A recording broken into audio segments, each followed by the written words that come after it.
Welcome to Balls and Brews, Pod 25. Cheers, boys. Cheers. Cheers.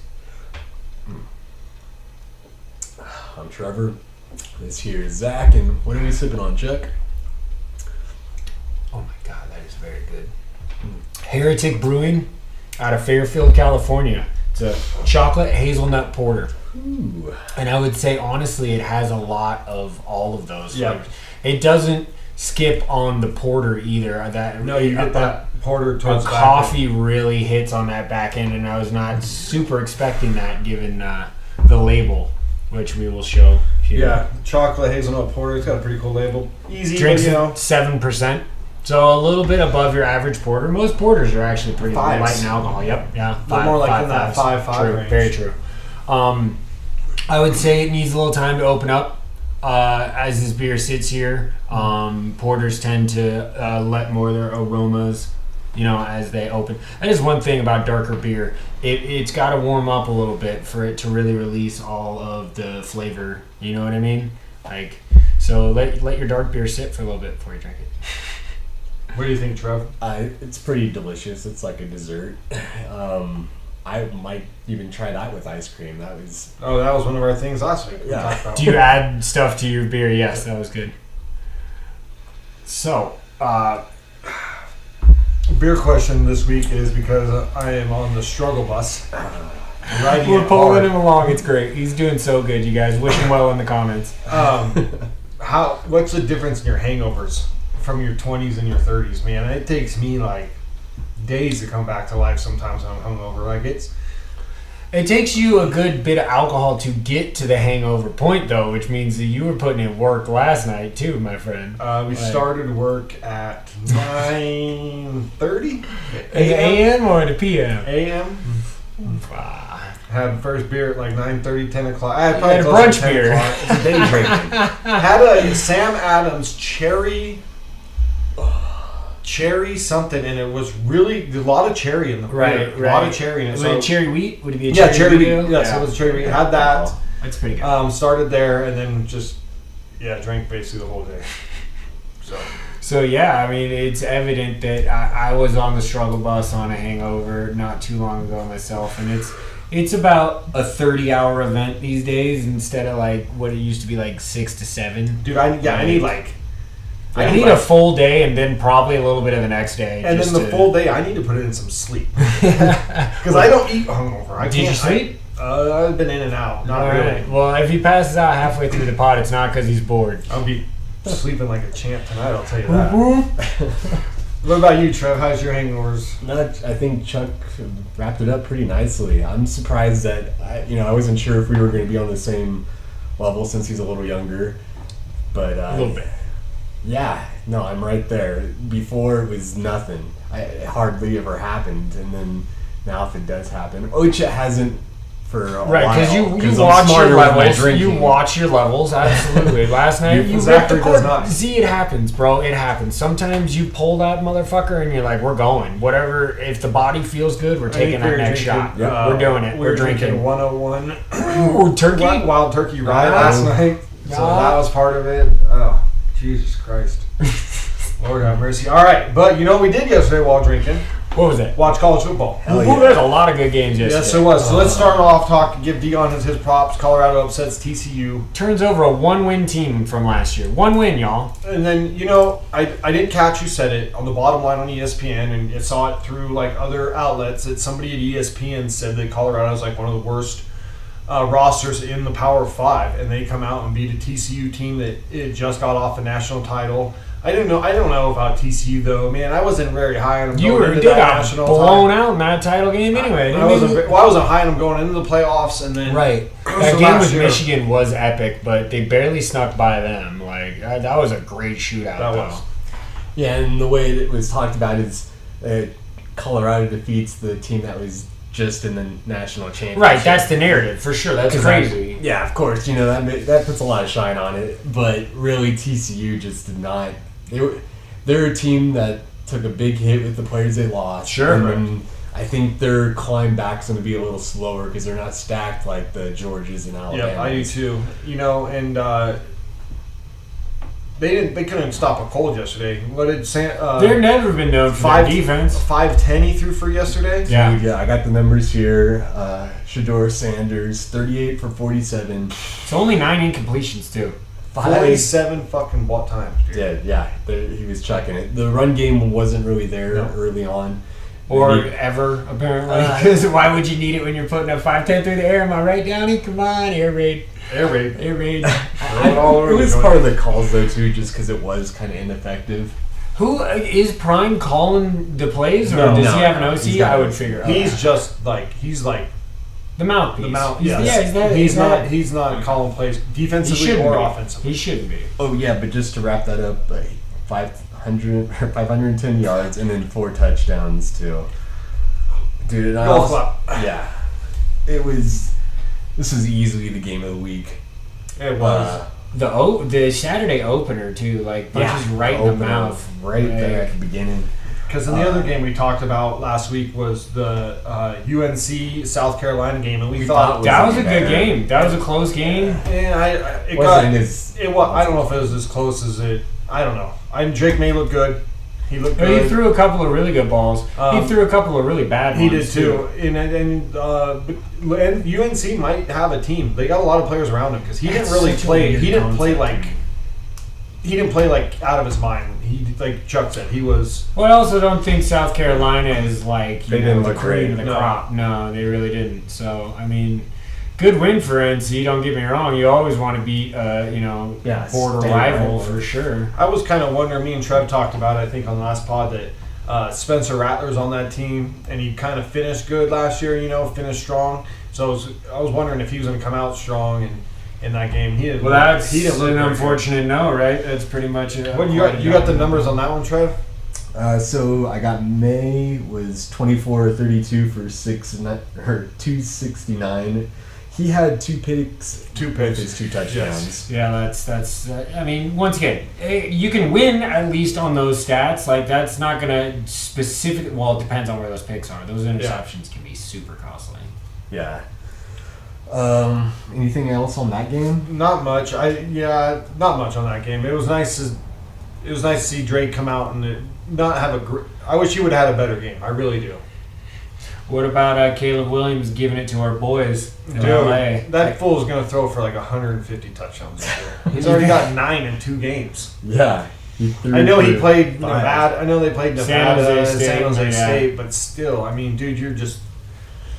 The dude just throws a fucking pretty ball too. Dude, yeah, I think that offense is just going to grow along with that defense. The defense played better. One of their defensive linemen returned a fumble, 23 yards for a score. So it's nice to see since it hasn't been there. Yeah, because it still could be a shootout all year, Trev. I mean, we're looking maybe like some high scores. Oh yeah, because you better pay attention to the boy slinging the rock at UW, bro. He had himself a game too. Yeah, he threw for 5. Yeah, he threw for 5 tutties, and we beat. Oh goodness gracious!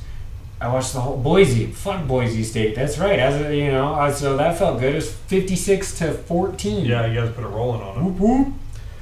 I mean, just talking about that though, every team in the Pac-12 won. So they're Oregon 13-0. Oregon went 81-7 or something. I guess 81-7. Portland State or 81 something was like that. the most points Something like scored that. this weekend. Get out of here, Oregon State DJ threw 5 TDs today.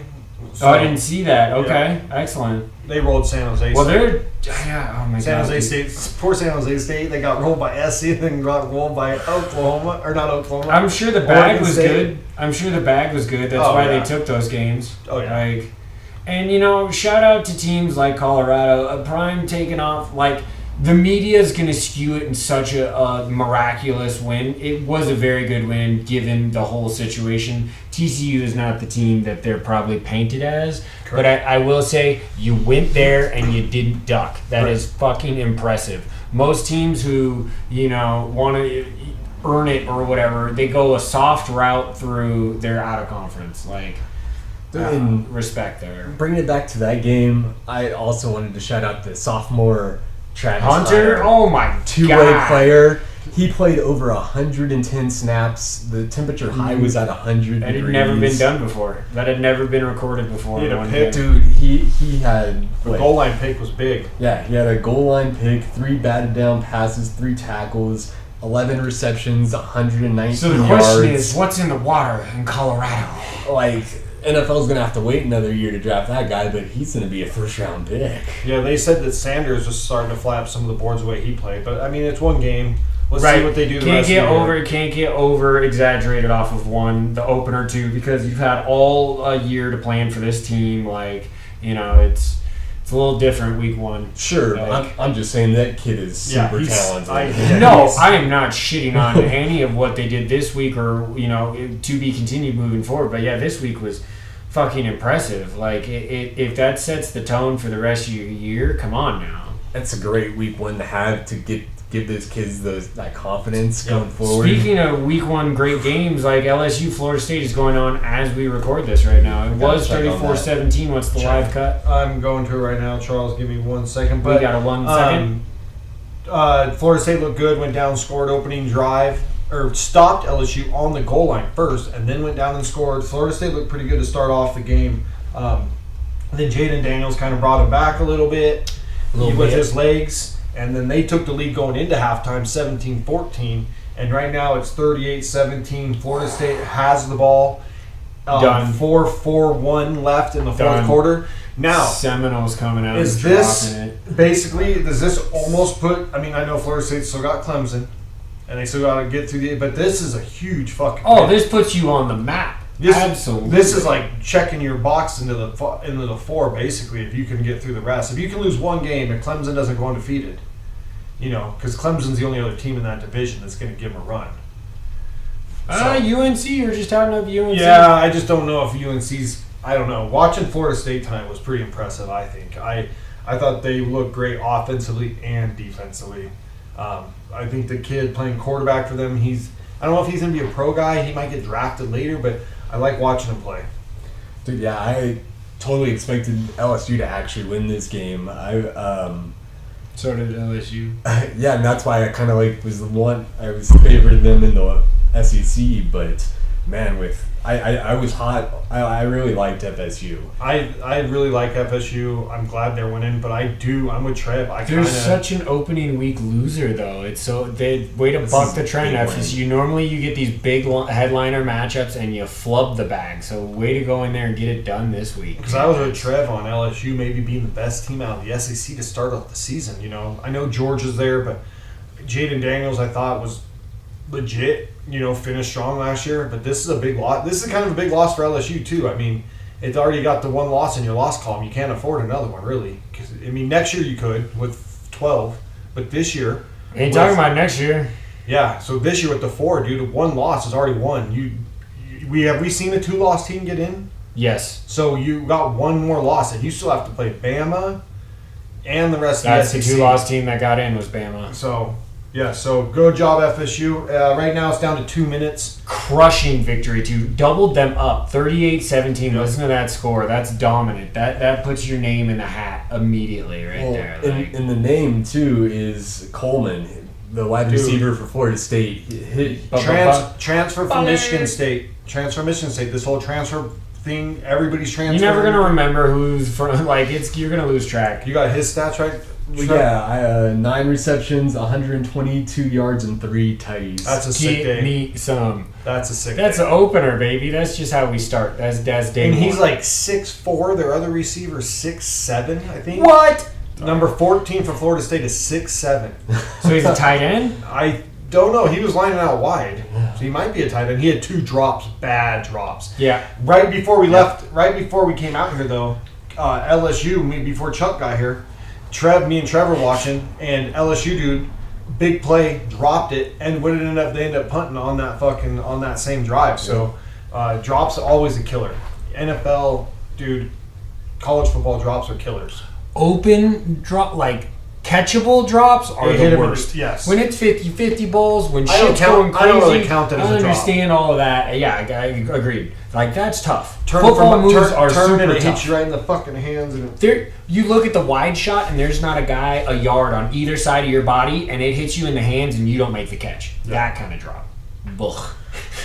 anything else you guys want to touch on through the weekend, Trev? I know you got a lot of college football. Yeah, I was going to say let's keep it in the SEC. Talking about Bama, their quarterback went 13 for 18, 194, but he did get 3 touchdowns to 3 different receivers. Seems kind of like more of the old Bama offense. I know Okay. he still got those 3 touchdowns, but it was definitely a lot of guys running the ball on that team for the offense. Less winging it Less around. slinging it.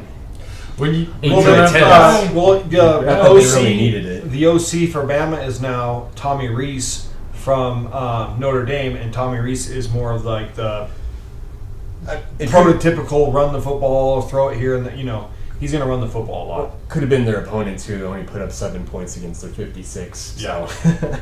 So, let's see other games in the SEC. What do we got? A&M got a big blowout. Pretty much every top 25 team won except for TCU and LSU. and then we do have Clemson playing tomorrow night. Correct. They're doing a Monday nighter for week 1 since Keep the an- NFL. And keep an eye on the kid playing quarterback for Clemson. He is number 2 Right. on Yes. that list. Going He was into number 2 the for the potential Heisman. Heisman, yeah, Yes. with odds based Correct. off of Vegas. Yep. So So- he was number 2. So I know they're playing Duke, but hey, gotta check him out. Check out the quarterback and see what he's got. Oh, I also wanted to bring up Georgia's quarterback, 21 for 31, 294, 1 touchdown on the way. So, I mean, it's kind of a new look for those teams that are replacing him. Ohio State, They didn't look that they good, they dude. looked the worst. They as did. far I as did watch against offenses Indiana. go. I watched a lot of that game, and they looked sluggish, dude. I know that they didn't have a set quarterback necessarily coming into the season with Stroud getting drafted, but Martin Harrison Jr. was held to like 3 catches. Serious? In the first Yeah. half. Damn. No, he only had 2 catches. Okay, so 2 yeah. catches for 18 yards is what he finished with. Oh, he did. Okay, so that was in the first half too. So that's That's shocking and surprising. Yeah, their quarterback, they left him in. The other guy got a couple passes, but it was all McCord 20 for does it, 33, 239, and 1 pick. No tutties.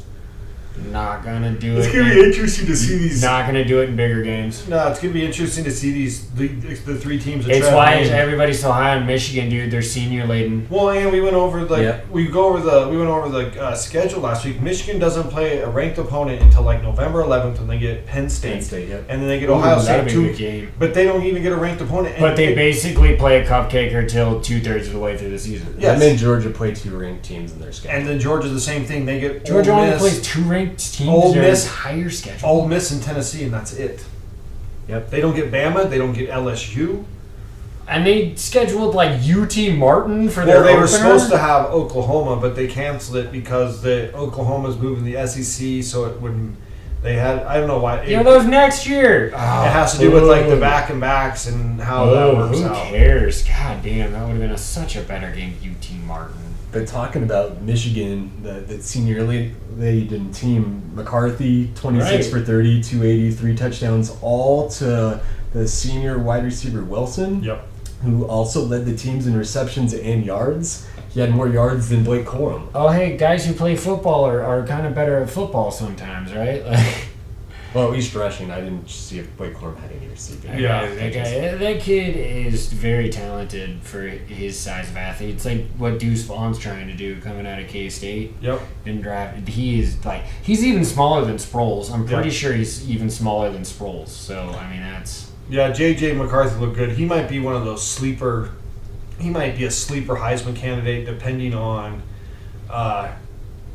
just how he plays. Just because of like the schedule and that, like Trev said, he's a senior. He could put up the yards and all that. So he might be a sleeper Heisman candidate too. I agree.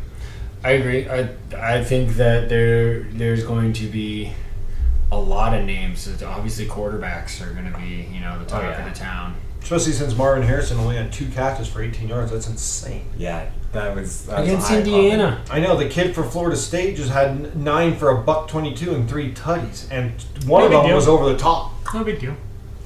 for a tutty.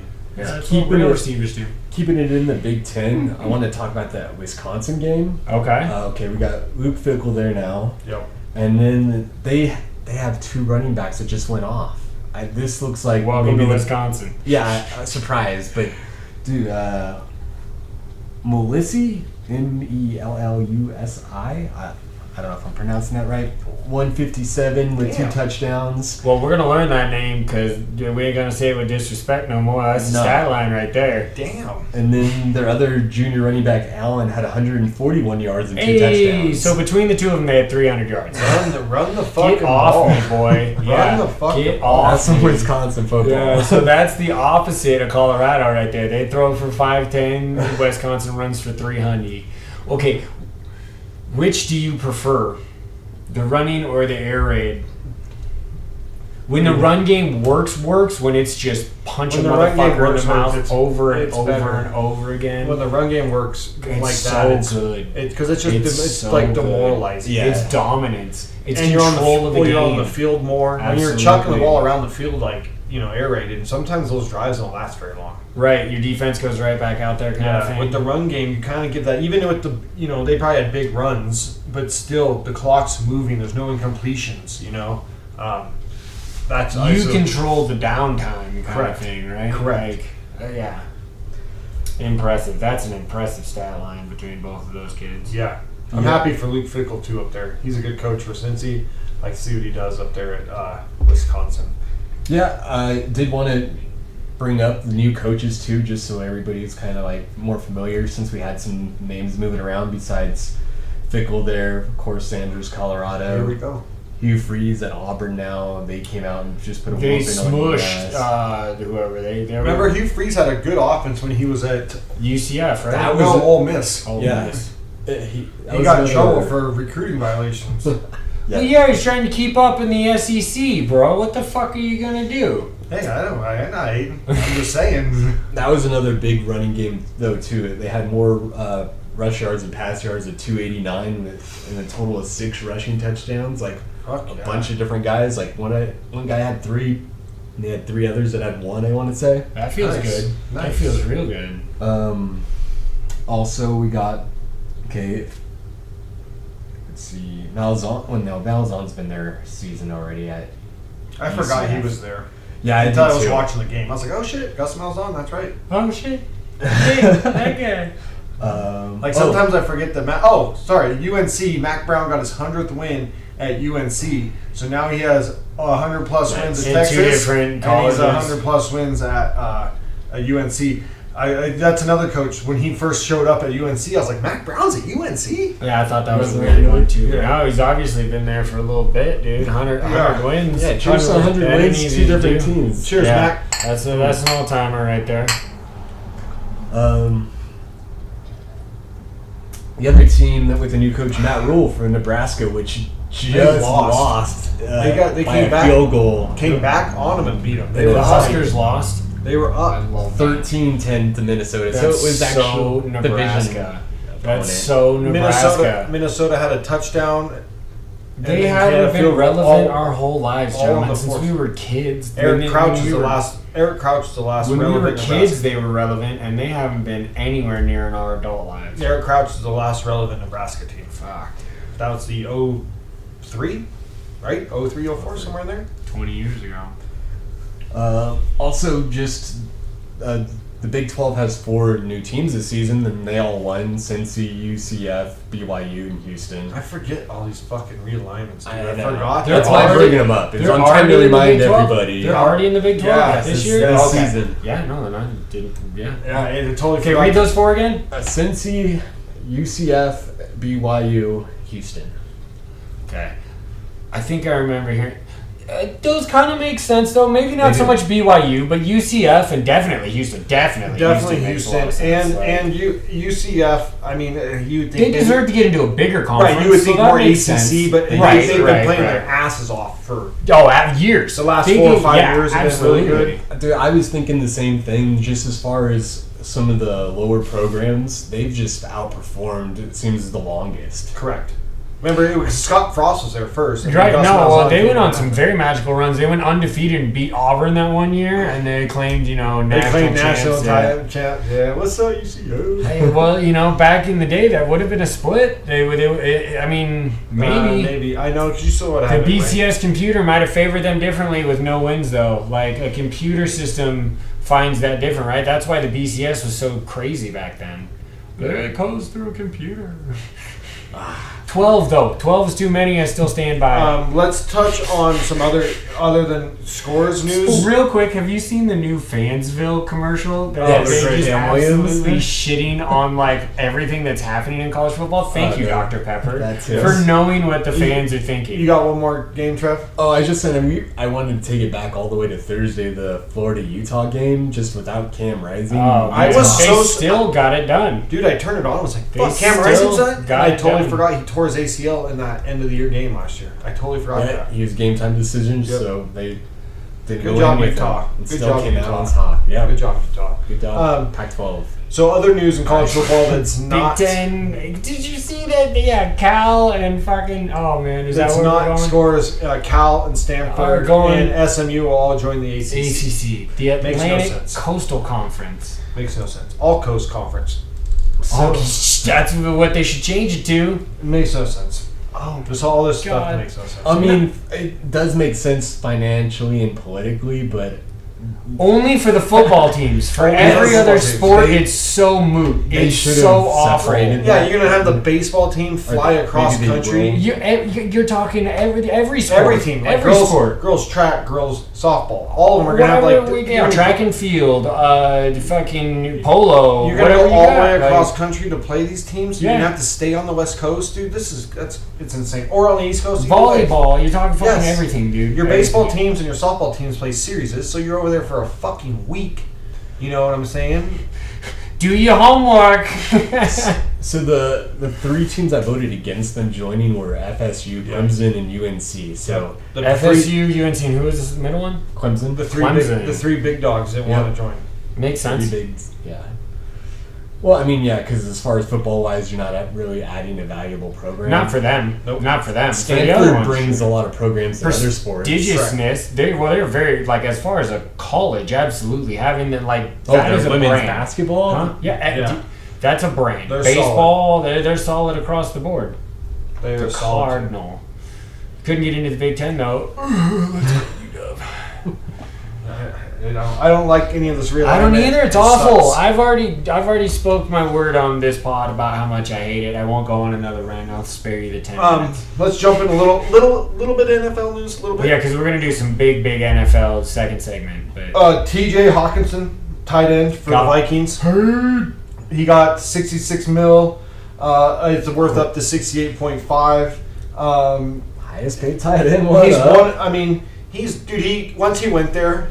Totally changed their offense. He became one of his favorite targets with Justin Jefferson. Kirk Cousins needed that tight end. So last year he ended up finishing with 60 receptions and 519 yards and 3 touchdowns in 10 games last year. Only 10 games. Dude, he balled out. Dude, if he would have potentially 7 more games of production, you're looking at 300-400 more yards, couple more tutties for sure. And when we came out of Iowa, we all thought, dude, this dude's legit, and he just never kind of. The Lions just didn't The Lions never used him. The Lions just never seemed to use him, and then he's a stud, dude. He's up there he's in the top 5 of tight ends right now playing. Yeah, only because that poor position has suffered. I don't know, maybe if I'm skewed towards fantasy, but I feel like production tight ends in general, as far as offensive tight ends, there's not many of them currently doing it, right? No, you got Kels is one. Yeah, you got Andrews when he's healthy. You got Kittle when he's healthy. Waller when he's healthy, and then TJ's got to be right there. Okay, so I mean he's got to be right. He's got to be number 5 of those. Well, I mean, he's Kels number is one one. in bags, so Kels is one. he's fine. Kels is one. He's fine. And then you can argue. Oh, Hawkins gonna let you argue him wherever you want. You could be the 100th best tight end. I just got $66 million, my dude. And then I think a Tight end sneaky. value up. I think a sneaky move was the Patriots picking up Matt Corral. I don't know if everybody remembers Matt Corral came out of Ole Miss, Yep. not last year before. He broke his hand or got hurt in preseason, missed all of last year. I liked Matt Corral coming back. I know he's a smaller guy, but he's a gamer. He runs, takes a big hits, gets back up.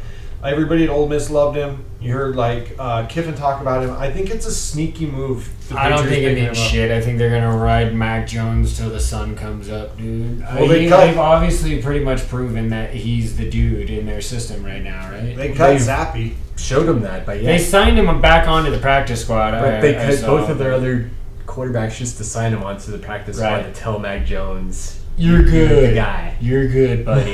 You're good. Yeah. You are QB1. And then talking about cuts, did you guys have any cuts on your teams or any pickups or anything that you were Man, surprised my about? 53 was so exactly pretty much what I expected, which was great. I wasn't like, our boy Jake Bobo, more Bobo, be going around in the X sphere. He's an undrafted free agent wide receiver. Watch out for him out of UCLA. We're kind of known for that, if you will. So this is a crazy stat by Seattle. I will say this about the 53-man roster. We are, between first and second year guys, 46% of the team is within their first or second year. So I thought. 46% of the team. So almost half the youth is real. Yeah. And it's got to stay, and and the scary thing is you got to find a way to pay guys like that. No way will that roster ever be able to remain that way, right? No, you always have to find a way. But that means you have a clear 3 to 4 year window where you can identify the cream of the crop in that and go. And especially with Gino on a cheap deal. Anyway, I know I've gone off, but I would say my 53 man is pretty straightforward. I really enjoyed keeping it. We kept all of our draft picks. You picked up one of mine. Yeah, we sure did. Drake Thomas. Yeah, you caught him. Signed. Yeah, we said. I was hoping we were going to sign him in the practice squad, and you guys picked him up. I was a little disappointed about that. You didn't clear the waivers. My roster, I thought, was pretty much what I thought. I was happy with some of the people that we cut, and I know we cut Alex Bars, was a guard last year. We got Greg Van Ruten from, I can't remember where, signed him as free agent. He played really well in the preseason, so I was happy that way. I know we had a couple guys, Chattanooga kid, the unsigned guard out of Chattanooga, Curtis McClellan. We put him on the practice squad. I like that move. So I thought our roster was basically what we did. I was surprised that we did cut Duke Shelley out of the cornerback room. He was one of the guys we picked up this year, so I was a little bit surprised that we cut him. You didn't want him to play. Trev, any roster moves for you? Yeah, I mean, my roster also kind of was, I think, predictable as far as the starters and the 53 man for the Who's most playing part. quarterback for the Niners? Purdy, all the way. If he is, Pro Bowler. Pro Bowler. Shit. But his other names that got cut, like Chris Conley, the wide receiver, Jack Coletto, and Kerry Hatter Jr., which they all brought back to the training, the practice squad. Yep. So I was happy to see that they got brought back, but they all, Can I ask now, what is the requirement can anybody be put on a practice squad? Because sometimes I've seen guys who have been in the league for years on practice squads. Once you clear waivers, you can go wherever you want. If you don't want to be on the practice squad, you just don't sign the contract. Yeah. Because it is still a contract. It's still a contract. Fair enough. I thought that there had to have been stipulations and requirements. Because I always thought it was for younger guys specifically. Well, that's what you want to keep because I think Keenan Cole, I think we cut him and I think we re-signed him in the practice squad. We did that last year too with him. So I mean he's an older guy. He was playing with Jacksonville, quite a while ago. So I think it's just if you want to sign that contract. I don't think there's really much more NFL to really talk about. We're going to jump into some other NFL here in a little bit. Division winners. Yeah. I do want to give an MLB shout out to Acuna. He set a record. He is the first player with 30 plus home runs and over 60 stolen bases. The guy's probably going to be MVP. The only person pushing him is Betts Mookie's having a fucking great year down there for LA. So they're probably the two front runners. But Acuna just fucking killing it. I know Chuck called it as the MVP, so Chuck might hit that one out of the park. Maybe just one. Things are vibrating over there. Anything else baseball-wise that you guys want to talk about? I know we will touch on some records and some The stuff. AL West is tight It's right super now. My tight. boys are going for it. We lost tonight to the Mets, so they gave us a handling over the weekend. They swept us, which is fucking stupid. But come on, Ems, don't relinquish that power now. Let's go. Yeah, Rangers had a kind of a little shitty run. They've had a way bad slump, and the Stros. Come on, just eat a bag of dicks, Houston. Just this year. Fucking cheaters. Fucking cheers. No, all right. So that's it, baby. We're gonna come back in our second segment with division winners and overall records. Yeah, call out some MVPs, call out some offensive and defensive players too as well. Awards. Yeah. Dude, we should have bet some college though. Colorado was a 21-point dog. Yep. Colorado was a 21-point dog. Yep. Missed that line. I know. Missed that A line. lot of people miss that line. I don't know Missed how that many people line. think about All right, well, we are going to have to get into some betting if it's got to start. You know what? We should also preview shit. We'll preview Thursday's game. We're going to because we won't be back on until after Thursday's NFL game. So we're also going to preview that too. So pay attention for that. Perfect. We'll see you guys in a little bit. Great.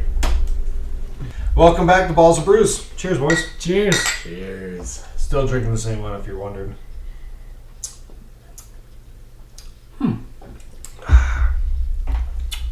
Ooh, What boy. What are you guys drinking? Yo, that's the first time I had that hit me like that in a minute. All right, so I tried to pronounce this brewery properly multiple times. Onibi? This can is sick. Yeah, this can is dope as shit, and the camera that we have isn't high res enough to really show it off. It's So- a sick can. You guys got to look it up. Onibi Brewing Company out of West Sacramento, California. All of their cans it pulled me in by the can. This is a lychee and raspberry sour, and it smacks, y'all. That is nice and tart. And you get both lychee and raspberry. It is bright. It popped. Like 4.2, so definitely doesn't pack an alcohol punch, but like tart, very, very tart. And which is how I like my sours. I definitely approve. Yeah, no, I think this is actually, Are sours usually that low in alcohol content? a lot of them are. Yes. But not all of them. You get Correct. some strong sours too. Correct. Yes. There can be imperial sours. I've definitely drank them. I would say the reason why I traditionally drink sours though is because I want it on that lighter, poppier, brighter side. And when it starts getting heavier in the alcohol content, you lose that like real crispness, that bright. It's still a sour, don't get me wrong, but the beer, the mouthfeel changes. It gets much thicker and it gets more towards like a malt beverage style ale. That's a good way to describe it. It's definitely the crisp opposed to the more the heavy. It's about the mouthfeel with this one. Mouthfeel. Yeah, for sure. It's just like a pop. But dude, that hit me in the back of that fucking throat like a goddamn warhead, dude. Because I'm a non-sour. Yeah, correct. Which is why I love eating sour candy. I'm not gonna lie, you guys. I brought him his own specialty beer to drink tonight for the second round as well. But Struggle bus. struggle bus, Riding it. driving it. I can't drive. I'm like laying down. It's very aware. He's very aware.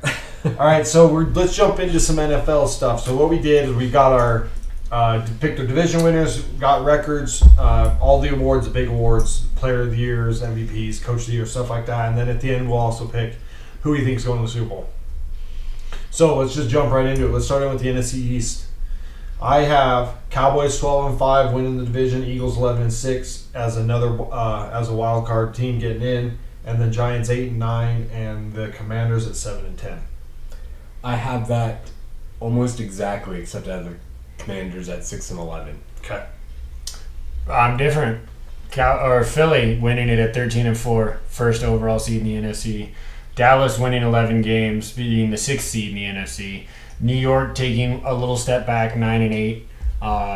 still good, relevant, but not going to be Good enough. the team. They So have me their and Trev magic. had we had him at 8-9, and you were 9-8. Yeah, Cool. and then Washington was 6-11. 6-11. Yeah. So I gave Washington one more win too. I was back and forth with the Washington win. I could have went 6.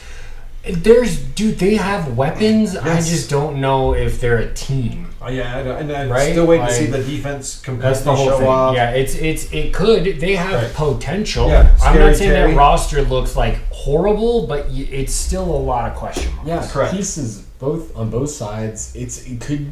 If I was a fan, I'd be excited just because with the new Potential is there. ownership Once and again, hell, the oh players my that you god, have. I forgot about that. Having Dan Snyder out alone Yep. is a victory for this season Correct. for sure. The only reason I didn't have the Eagles winning is I think I said on the pod before, I think the loss of Shane Steichen as the offensive coordinator, I think is a big loss. And they lost their defense coordinator too. So you lost 2 coordinators in Gannon, 1 he year. went to Cardinals. Arizona Yes, so you have and 2. gave the worst opening day speech I've ever seen in my life. Did anybody else see that? No, what's his name? The dude that coaches for the Eagles, his opening day speech might be the worst. He He stumbled thought through. it was even worse, huh? It was pretty bad. But that's the only reason. I think the Cowboys have tons of freaking talent, and they're just. I mean, Yeah. that was one of my early season predictions. Is I picked Dallas to win the division because I thought Philly lost some key pieces.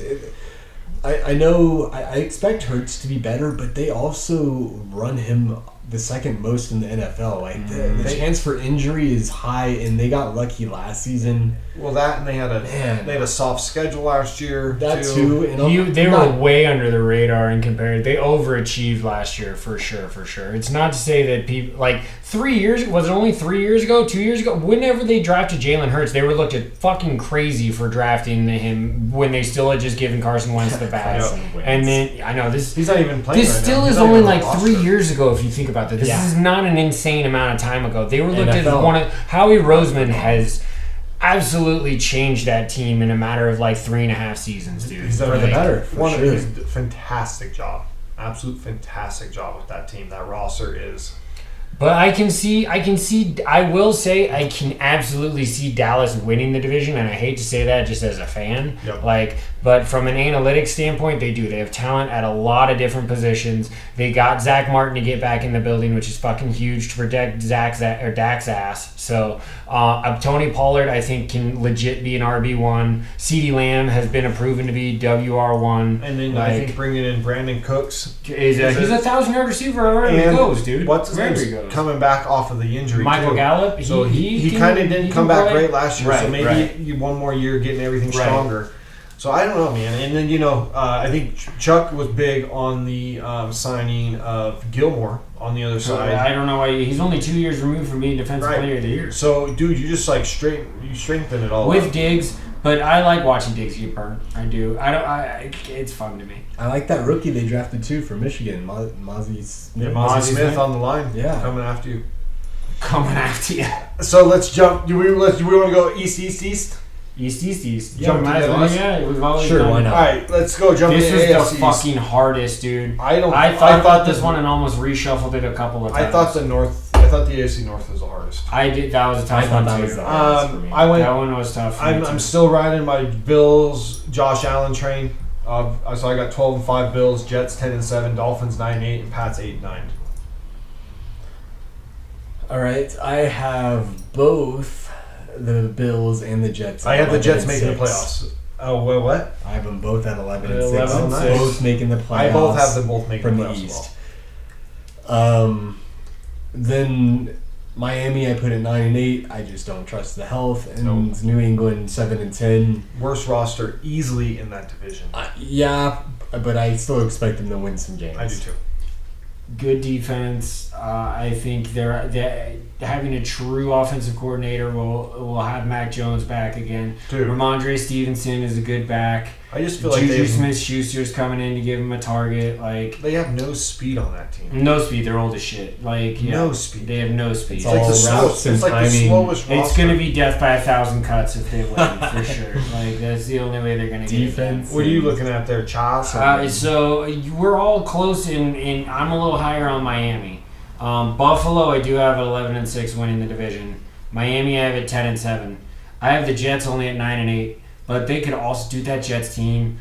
If they unlock what they really have on that roster, they could be 13-4 kind of thing. But I think the beginning of their schedule they starts can't out protect too hard. Rodgers That's as the well. problem. They don't have a proven line. Elijah Vera Tucker's coming back from injury. Mekhi Becton is coming back from injury. Like Dwayne Brown is 1,005,000 years old. Like they do not have a great offensive line. Elijah Vera Tucker is a Pro Bowler, if pretty close to an All Pro at guard. He's just a good tackle. He's not a great. He's good, but you got to keep him at guard. You got to solidify that tackle and keep him at guard. Ideally, but looking at that division, the offensive lines aren't a strength. No, the Patriots any might of be the them, strongest. sure. Yes, And the Patriots have it 7-10, fourth as well. I think that's once again from top to bottom. That roster is just too slow. Belichick is a great coach, which is why he'll figure out a way to squeeze out some games. That division was tough for me because the top 3 teams could all cycle. I could see the Jets winning it. If Tua stays healthy, he's a dark horse MVP for me, for real. Yes, I know that's a big if. The poor guy I really don't even think should be playing football after some of the shit we saw last year. But from what we saw when he did play, he was amazing. He was amazing. I could see oh that. my God, yeah, no, I get it, but I'm just saying strictly from a health perspective. I'm not saying from talent. I was never shitting on Tua to begin with. Like, a lot of people were Tua haters, and I always thought he had it in him. And then he started proving it last year, and then unfortunately head injuries just absolutely derailed any narrative of talent, right? Like, the question is pure health right now. It's not even pure talent. Health. You're worried about him being on the field, Pure not health. if he can succeed on the field, just if he can be on it. Correct. Because Because first time he gets hit and it bounces his head off the ground. I mean, he didn't come back. He got a concussion last year in the final game of the season. Didn't play in the playoff game. They lost. He ended up not even being cleared from concussion protocol until the week of the Super Bowl. Yeah, it gets worse with each one. So And he technically took 3 last year. The fact that the one where he fell on the ground and said it was like a back spasm. no. Dude, that was a Thursday night game. It was a nationally televised game, bro. That was an Amazon Prime game. You're welcome, Amazon. It's the product you get. But honestly, we're glad you're healthy, bro. Straight up. And I with the Bills, man, I just want to keep riding that Josh Allen. I am a big fan of his. I do think they need a better line, and please God, find a fucking running back. I know they got a couple on the roster, but I still don't think that they're the back that they need. Well, it's the committee, and hopefully they can get enough out of the committee. I mean, I've heard a lot of people are pretty high on Cook. Yeah, the Dalvin's little brother. Taking another step forward. It'd be nice, dude. It'd be really nice to see him with a running back. And then Jets-wise, I think we're all on the same page with the Jets. It could be or couldn't. I mean, it could. Aaron could get hit in the first fucking week and be done. He's gonna. If he has to run for his life, there's no way. He's not young anymore, man. I'm not saying the guy can't throw a pretty dime. I'm not saying the guy can't read a defense. I'm not saying the guy doesn't know how to play the game of football. What I'm saying is if he's off of his spot within a second and a half every play, they will not be successful. He's got to sit, scan, and make a throw. And if he doesn't have a line that can provide him that, they're not going to go anywhere. Although that defense, Quinnen Williams is bad. Sauce is a bad man. Yeah, they're putting together a defense out there too. So I mean, I also look for Wilson to kind of explode. It's about the protection. Yep. Period.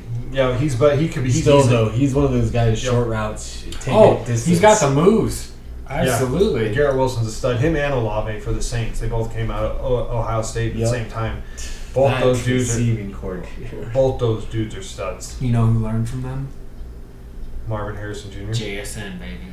Marvin Harrison Jr. might be the better out of all 4 of them. Well, he only got 2 balls for 18 yards today, I know. So. That could be scheme. I want to know. I want answers on that.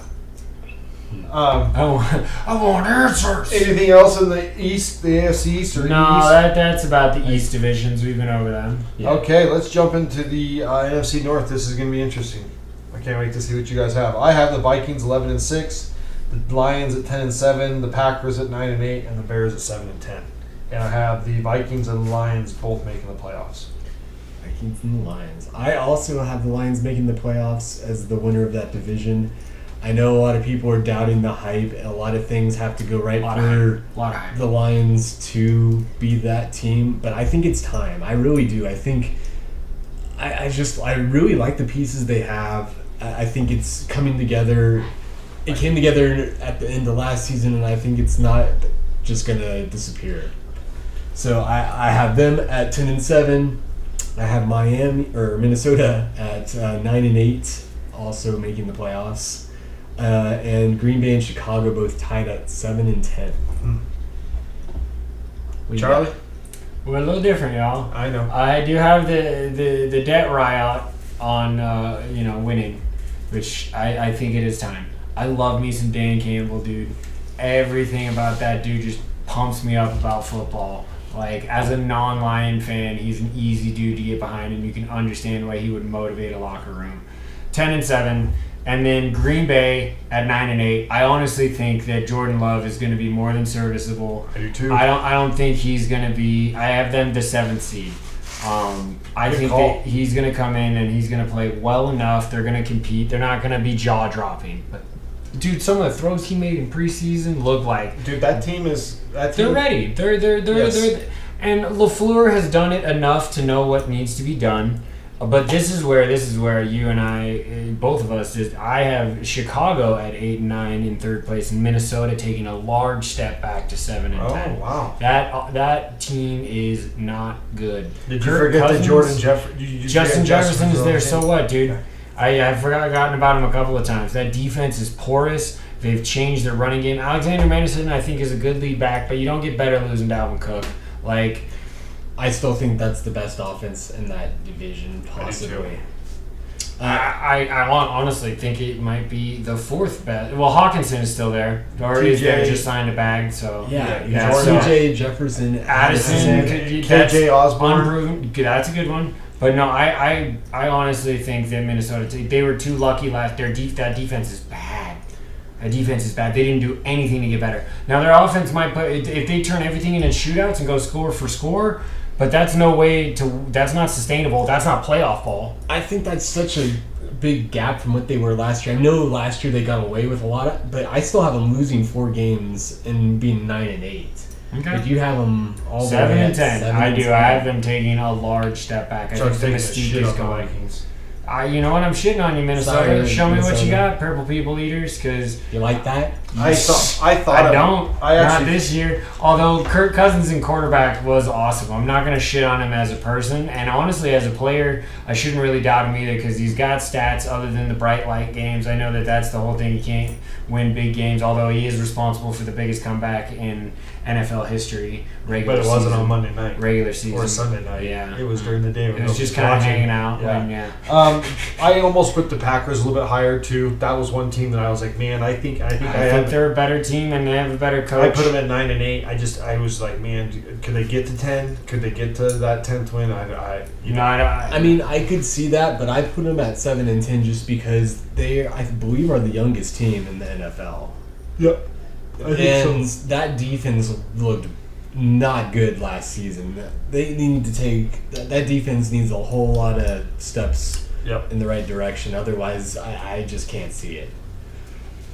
I don't know, man. I think that front seven's a little bit better than you give it credit for. Like, Rashawn Gary can play. They got names, but they underperformed last year. They did underperform. Oh, yeah, no, they missed the playoffs with their. They got some rookies and stuff that hopefully Wyatt, the kid they drafted out of Georgia last year. But we all still, the narrative is Detroit wins the North, right? I got the Vikings. You got the Vikings. That's right, okay. I think that the Vikings are getting way overlooked. I was part of the Detroit hype, but as I start looking at it, like, yeah.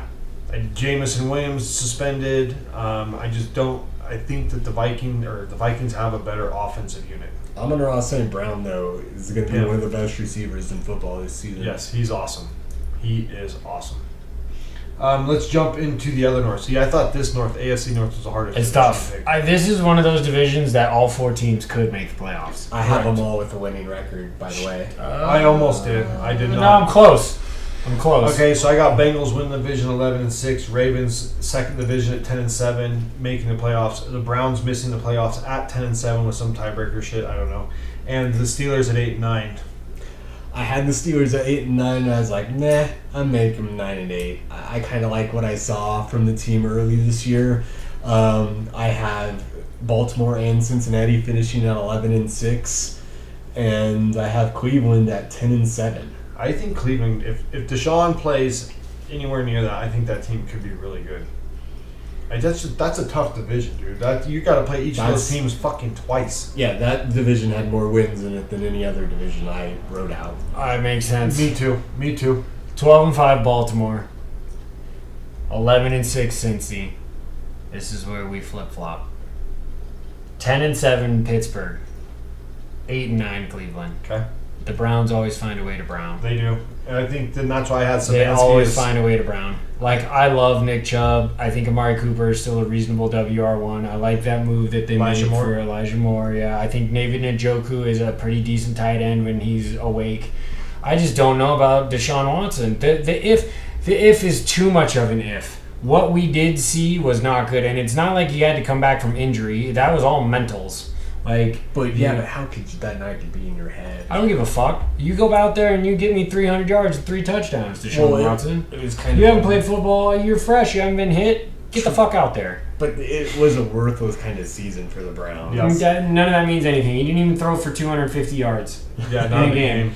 That guy, he was not good. I'm not saying you didn't even see a glimpse of it. Like, it's a difference. Like, okay, Russ Wilson sucked ass last year. You saw some glimpses of Russ still being Russ at points last year. You saw no point at Deshaun Watson being like, yo, look at that play. Like, yeah, there was not a one. You buried every one of those games that he played. Now, that roster is great, and I think Stefanski is a middle tier to okay, like upper edge he's a good coach. Well, actually, I have him as when we did our hot seat, I had him as one of my top wins because I think that this is it. This is it for this. But I don't think Cleveland makes playoffs. I don't think they have a winning record. And that's crazy because they do have firepower. And Myles Garrett is a fucking animal. Like, yeah. But the Browns find a way to Brown, dude. I'm not putting my faith in that boat. I'm just not doing it.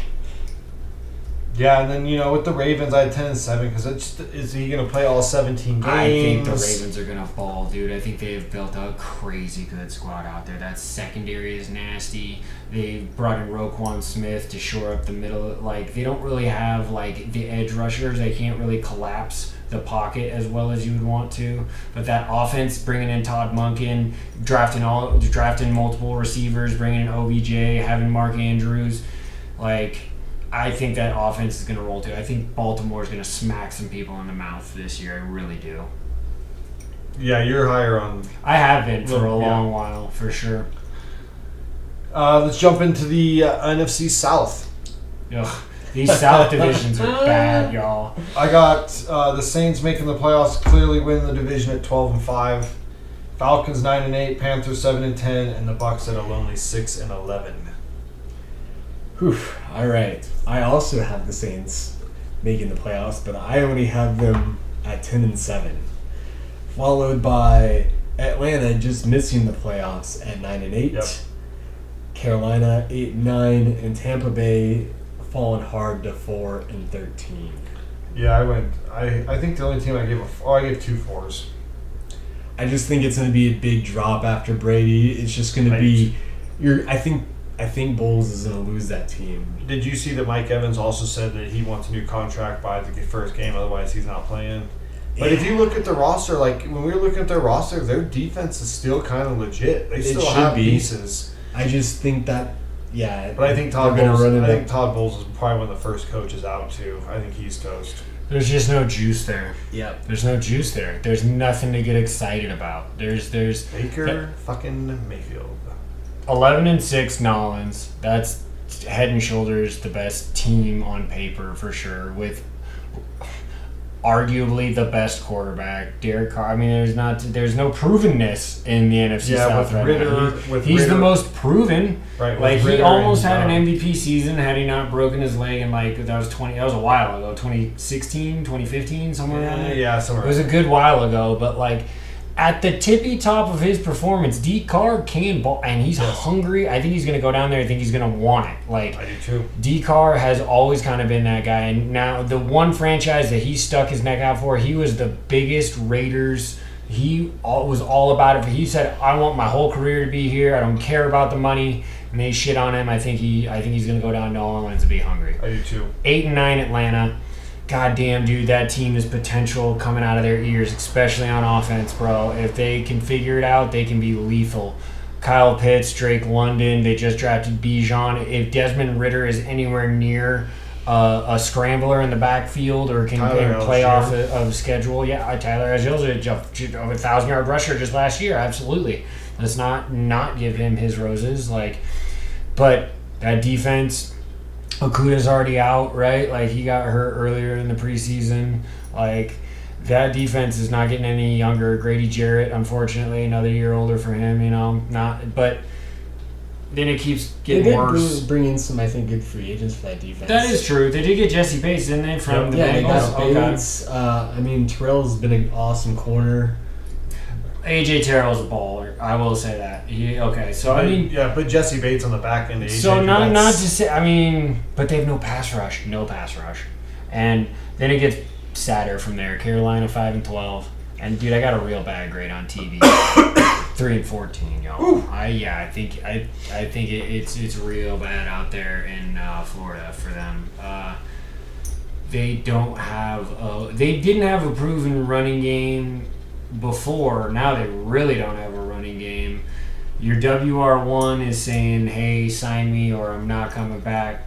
Godwin is great, but I think he's going to fall off. He's so fucking injury prone, though. Without a quarterback, I think he's not going to be able... Dude, he's hurt Pro Bowl center. Yeah, you were saying, you guys were talking about that. Jensen is done. Yeah, no. And that defense might have names. They're all old, y'all. They're all old. Levante David wanted out. They did draft Kalijah Cansey. I like that move. I think that they have a couple of decent corners too. It's just bad. That offense is so bad. They're gonna put up 15 to 17 points a game, dude.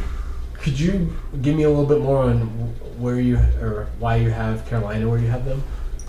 Yeah, man. Okay, that's a great question because I'm interested. They're lower than some people would think. I have them at 7-10. What do you have, Trev? I have them at 8-9, even a little bit. I have them 5-12. I have them on the struggle bus. It's a large turnover. It's extremely unproven. That offensive line is not very good. Miles Sanders can definitely shoulder a load, but he's going to need somebody to spell him. Chuba Hubbard is good. I'll give him that. I like Terrence Marshall and their other receiver, other than Thielen, not Thielen. No, I'm not thinking of Thielen. It's Chalk. It's not Chalk. Chalk is in Carolina. Yep. Okay, that's fair. Mingo. And then Mingo. He can ball, LSU. But who knows? Yep. Bryce Young's got to stay upright. I think he gets harassed. I think what it comes down to is the offensive line. I love the defense in Carolina as far as J.C. Horn can play and Brian Burns is a stud. Burns, baby. Yeah. I think it's the same thing with the Jets. I think that Bryce Young just gets harassed too much. He's a smaller guy. He can make it happen. If he gets out of the pocket, then sure. But if that bitch collapses on him, it's a grown man's game, dude. Frank Reich is great, but the last time we saw him in a head coaching position, he got fired. He fizzled out in Indy. I don't know how much Indy you can really put on him. I think that was because he was playing with Matt Ryan. The situation. And then Carson Wentz. Yeah, he never really had. Even though Carson Wentz didn't really. Irsay's an ass. Irsay is an ass. He went from Phillip Stay Rivers. off of Twitter, Irsay. Dude, you hurt your team so much more than you do any good when you be talking out of pocket about some dumb shit. But no, I do. I like that question because I get that. I understand why you're higher on them. I could see the ascension. I just think this is going to be a struggle bus year for Carolina. I really do. Yeah, I just bring it up like you said. I think some people see them as a dark horse because of some of the pieces they have. They haven't proven it yet in that offensive line. They retooled everything. Their names are names, but they're not names from Carolina. None of the Miles Sanders has never worn a Panthers jersey. Adam Thielen has never worn a Panthers jersey. Hayden Hurst has never worn a Panthers jersey. Like, there's a lot of if, and I don't think if is going to get it done. Even though the NFC South is weak, so I mean, you're lucky you play in a division that soft. You could steal a couple of wins here and there. So I mean, I don't think they're a very big flex team for sure. Yeah, no, I can see that. I was just also kind of curious if you saw like an injury in the future. No, I mean, I don't want to forecast that. Okay. I try not to put my thoughts in those processes. It's why I have Miami at 10-7. All right. Perfect point. Let's jump into another not great division, the AFC South. I have the Jags winning the division handily at 13-4. Damn. Who was high on the Jags? Titans at 8-9, Colts at 6-11. Just because I like Shane Steichen, and I think that him and Anthony Richardson are going to fall into wins. And I think that team is actually defense. It's getting older, but that team still has pieces. They just got. I think Irsay and the quarterback stuff just screwed them over the last so many years. And then the Texans at a lonely 4-13. I also have the Texans at 4-13. I have the Jacksonville Jaguars also winning the division, but at 11-6. Tennessee 8-9. I just there's pieces of that team. I don't know. Yeah, I don't know what to make of them. I don't know what to make. Yeah, I don't know what to make. Vrabel's a great coach. He is. He's been great, and they've been great in that division, but I think it's Jacksonville's time, and I had trouble getting them into the playoffs with the loaded AFC. Correct. Then where we differ, Indy, I had them at 4-13 with the Texans, and then that whole Taylor thing happened, and I moved them down to 3-14. Yeah, I kind of went a little high on them. They probably should be down around the 4-win range, 5-win range. I just hate that he's played their rookie quarterback played 13 games at Florida, and as talented as he is, I just don't see him being ready enough for this. Athleticism only gets you so far as a QB. Tom Brady is the least athletic human on earth, and he has fucking 7 Super Bowls. Not because he can outrun you, because he can outthink you, and he can read you, and he knows what you're going to do before you're going to do it.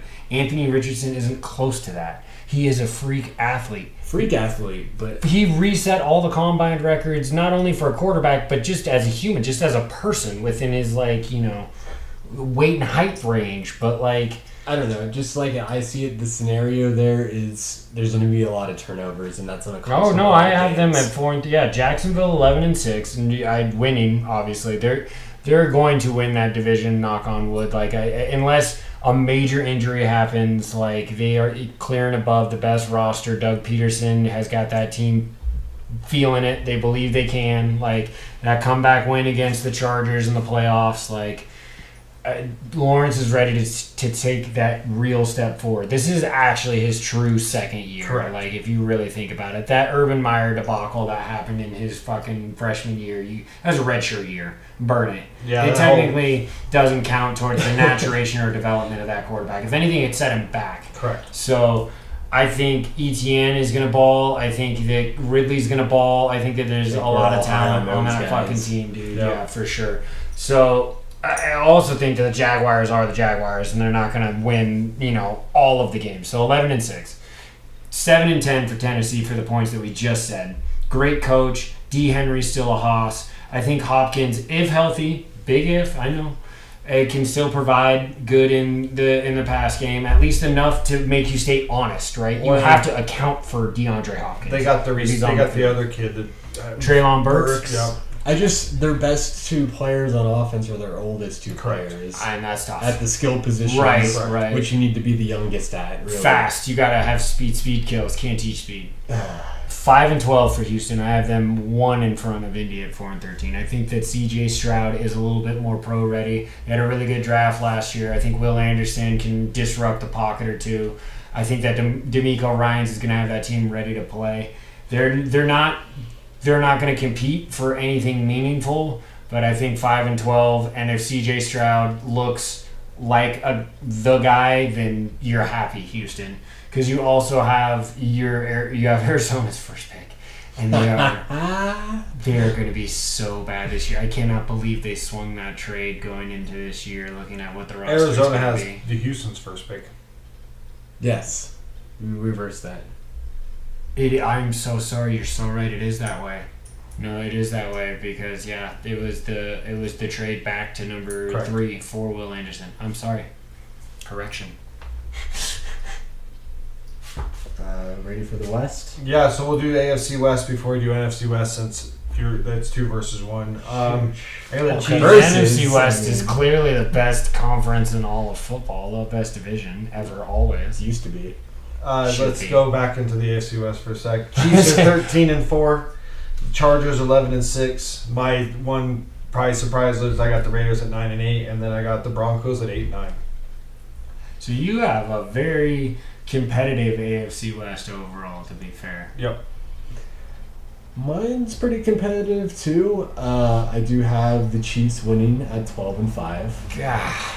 I know. And then I have a tie for second place at 10-7 between the Chargers and the Broncos. I was gonna say it's gotta be the Broncos. And the Broncos, I put them there because they were my early season prediction, and I felt less good about it. But I still have them getting in over the Chargers because the Chargers chargering because Always. The that's Chargers the thing. Charger. That's the thing. Because Brandon Staley.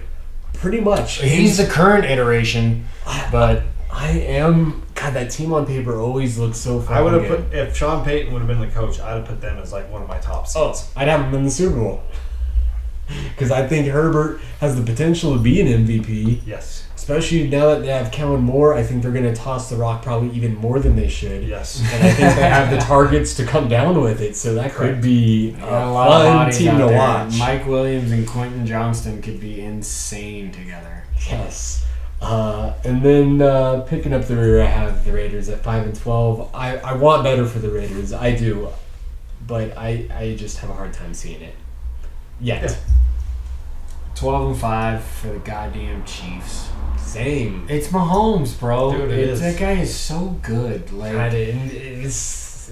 Why if can't you one want to talk quarterback's about terrible? watching history, It's or him, just and, it's watching him and Andy Reid together. It's true. It is true. He unlocks Mahomes and lets him do what he needs to do to be that kind And of Mahomes is able to do everything right. he wants. No, absolutely. It's a back and forth. Don't get me Correct. wrong. Like if he had the wrong coach or the wrong system, he wouldn't look as amazing as he does. But fuck, man. Like there's nothing that kid can't do on a football field, and it's when hard work and talent meets determination. There's no he's a perfect storm of amazing. Like it just pisses me off that he wears Chiefs red. But 12-5, I do think that they did lose some pieces. He will overcome, some of the losses that they had on defense, especially if Chris Jones doesn't doesn't. win the first 8 games. He's laughed. He laughed it off. He said, "Unless they come in correct, I'm not Saquon Barkley in it. I don't give a fuck. I've made enough money." He said he can make it. Plus, he's got 2 chips. Yeah. He's got everything that an NFL guy needs for the leverage. Rooting for the Chiefs' demise.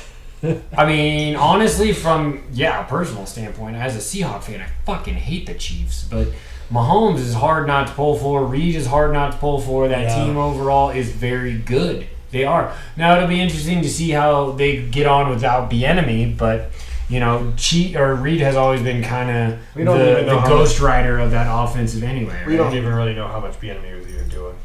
I guess we'll find out in Washington. That's why he took a sidestep and he didn't necessarily get a head coaching position. Well, yeah. Well, he didn't get. He interviewed it. He must not interview well or something. But you don't even hear guys coming to like his defense really. Maybe it's just his style. Maybe he's just like kind of horrible and rubs some people the wrong way. So even though the Chargers charger, it's hard for me to get away from a 10-7 record. Dude, that roster's so fucking good. loaded. That paper looks great. That paper looks so good. It's the best. Denver does take a big step forward. They get over 500, but I still don't think they make the playoffs 9-8. They lost some pieces. There's already injuries to certain other pieces. Judy just got hurt. I don't think McGlinchey is an upgrade at tackle. I think that he's going to get fucking smoked a couple of different times. So I don't think that roster's as good as it used to be. so 9-8 for them, and I got LV bringing up the rear at 6-11. I gave him at least one more win than Money did. because Devontae Adams. I think that Devontae Adams, Josh Jacobs. It's not to say that they lack talent; it's that they lack consistency. Chandler Jones is a year older. Max Crosby is a beast. Tyree Wilson came back, so I think that he's in my defensive rookie of the year potential. I think I actually might have him winning it. Spoiler alert, but I think that playing opposite Max Crosby should free up a lot of shit for you. So. I don't think that they're going to be pathetic. Garoppolo, health. Yeah. I mean, look how many games they lost in the fucking second half last year. Oh, they gave away so many games. So is McDaniels the dude? I don't know if he is. I didn't really want him to be the coach. I don't want him to be the coach either. That's why I fired him. Let's get into the best division in football. The best? We already did the AFC West. We already did the AFC West. So we're jumping the NFC West. I got the Niners at 11-6. I got the Hawks at 10-7. The Rams at 8-9, and the Cardinals at 4-13. All right, I have tied for the best record in the NFC, 12-5. San Francisco 49ers. Take a sip from the 49ers glass now. Go ahead. Drink all right. I have Seattle making the playoffs, but dropping back to 10-7.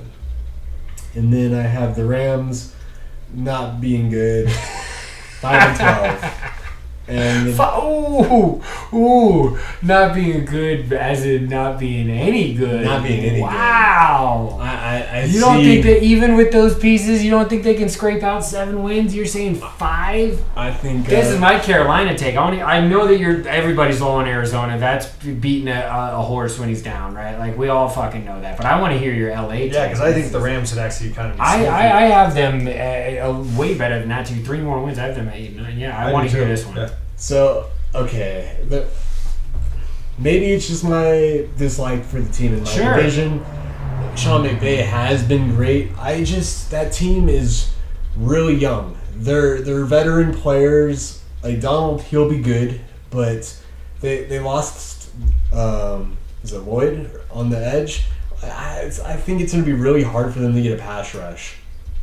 I think their defense is right there with the Cardinals. I don't really see it being very good after losing him and God damn it, Jalen. Yeah, Ramsey. And it was actually kind of the fact that they got value out of a guy who needed knee surgery, wasn't it? Shoulder surgery. What did he have surgery on? They got value out of a guy that just went on the IR. So I mean, yeah, he just blew his knee out. Yeah, not blew it out, but he has something going on. Do you think that was happening? How did he get traded? If that had to have been happening pre? No, he did it in preseason. Oh, he did. Yeah. It was. Yeah, that was. He got hurt in preseason. It's a tough exchange. And 5-12. I don't know, like. No, you don't think staffing? I is like good Stafford, enough? But I have injury concerns with him. Sure. And Cooper Kupp is injured again too, so he has to go see a specialist about his hamstring. His hammy and that's never one you want to see. Your best offensive weapon has a hamstring injury that can linger. It's a soft tissue. I see them starting off rough, and them Cooper Kupp maybe being on the trade block, maybe Aaron Donald and Stafford too. Right, so then McVay retires halfway through the year. Yes, as far as your premonitions, yes. Kyler Murray gonna go play with the Dolphins halfway through the year. And then the Cardinals I put at 2-15 after I heard that they got rid of McCoy. Yeah, 2-15. Yep. Clay. I was surprised that they are bad. They are bad. They might be the first team in the NFL that's actually tanking. Like, correct. Football teams don't really tank. Clayton Tune, baby. Yeah, no, they're going to start Joshua Dobbs, I think.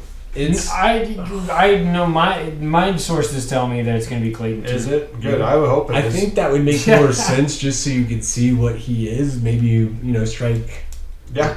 I mean, he played 3-4. He started 3 years at Houston, I think. He can run the ball and throw it. You know what Josh Dobbs is. The last time we saw Josh Dobbs on a competitive football field, he was terrible. He was in Tennessee backing up fucking Malik Willis. Remember, he got hurt and then he came. Yeah, Josh Dobbs was not good the last time we saw him. I'm surprised. You're gonna they traded him to get him. Really, you're gonna get more. You might as well find out the unknown. The unknown is a much better option than what Josh Dobbs is. And when I look at the Cardinals, Budda Baker, that's their best defensive player. And he wanted out to begin with. Yeah, he wanted out. I don't really think they have another guy that's on his level on that defense. Not anymore. No, they traded Isaiah Simmons, right? So he gone. On the offense, their best position. Byron Murphy left to Minnesota. Yep. Maybe Connor, the running back. Yeah. Yep. Marquise Brown is okay, but he's not a WR1. AJ Green retired. Zach Ertz is a million years old. I don't mean to beat a dead horse, but that looks like struggles. It's a bad team. That's a bad team. No, I gave him one more win than you did, though.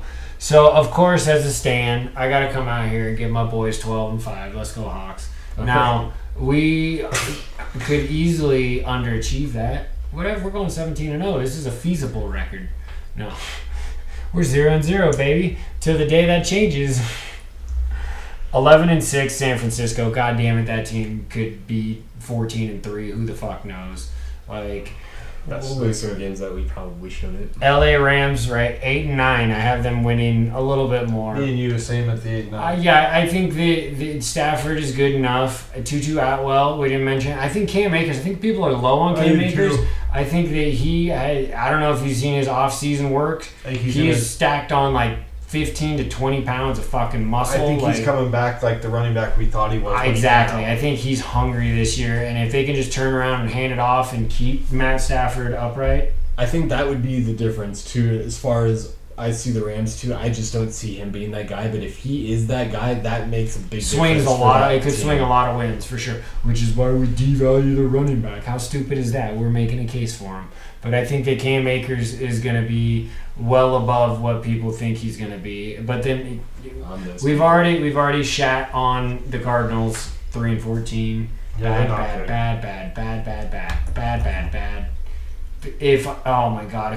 There's no. I don't know if there's light at the end of the tunnel. Maybe you have 2 first-round picks next year. And if Houston does suck and you suck, you could potentially have 2 top 5 picks, which would be pretty crazy. You could almost be 1 and 2. I mean, that is potentially on the table. And you take Caleb Williams and Marvin Harrison Jr. and you've kind of almost reset your whole offense in one draft. You have the star receiver, the star quarterback. I think that's a great plan. It's what you're hoping for. And then maybe you find another running back later on in the draft. I'm not sure how deep their draft picks are, but I mean that's the only way that this team's going to get better. That's how bad they are. Well, they need Caleb Williams. No, they need a quarterback. The optics of Kyler Murray still cash in on him too, though. I think you're going to have to trade him. Yeah, the only problem is that goddamn contract. I was looking at I wasn't looking at it. I was listening to the analytics of his contract, and they can get out from under it in a reasonable amount if they go about this injury in a certain way to where they roll the year, they pay him out, and then he has 1 less year on his contract. There's some back end way that they can move off of his deal for only $30 million dead, which is insane in comparison to how much he's due. But I mean, you get the number 1 pick. There's no way you're not taking Caleb. So you got to. You don't look back. No. Now it's just depending on because Caleb is a bigger version. It's just if it's a throws, Kyler Murray's still so small. He's so small. Well, and he's gotten hurt. And I think the thing with him and Cliff is that he didn't play on script. He didn't know football. He specifically went out there and said, I don't watch film, I just do whatever comes to me on the field. Yeah, we can tell. Because your scramble drills and when people can't catch you, you look amazing. When you're supposed to be on time and in routes and reading defenses, you're not there, bro. You're not there. Jr.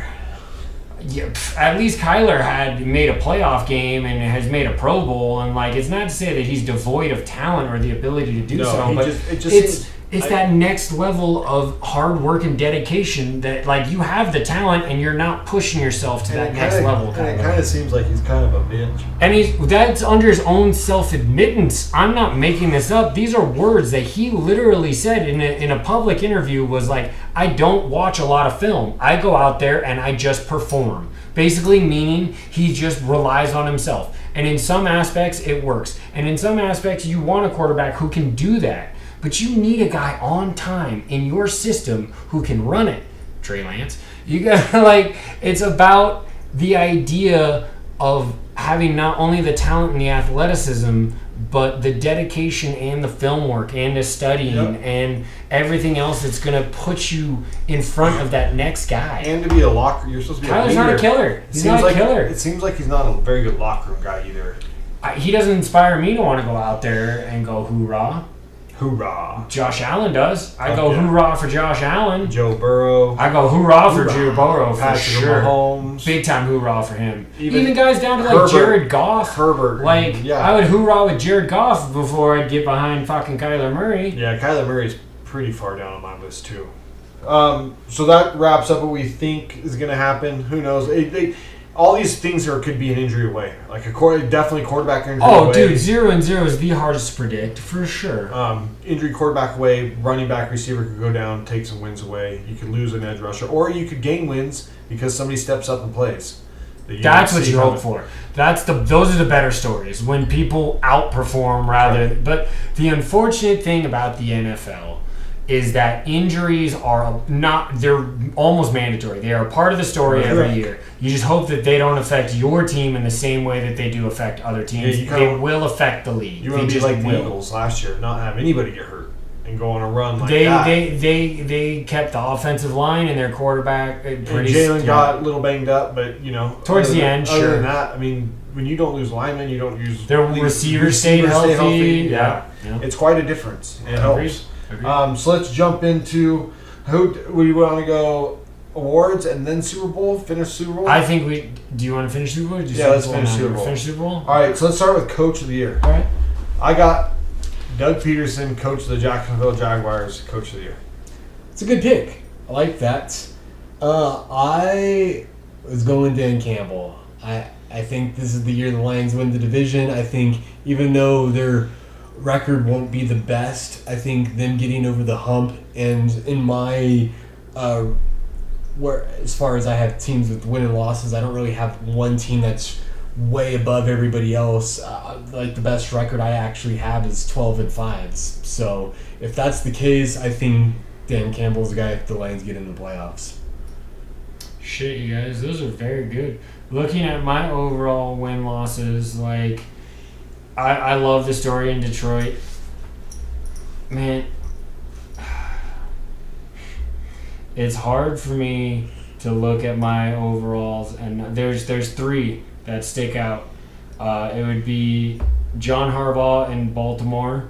It would be, this is crazy because I'm not necessarily high on him, but I gave him an 11-6 record, is Dennis Allen down in New Orleans, because they aren't necessarily supposed to be. That would be a surprise. Right. And then, dude, I have the Seattle at 12-5 with Pete Carroll. I think I go John Harbaugh out of all three of those guys. I think that Baltimore has the biggest upside with the entire of that roster, and I think that Lamar coming back and getting his deal is a big deal for that team. Yep. I say John Harbaugh is probably going to Coach of the Year for me. I love the Dan Campbell. That is the best narrative. If he does it, I'm all for it. I'm not sitting here saying I don't want to see that.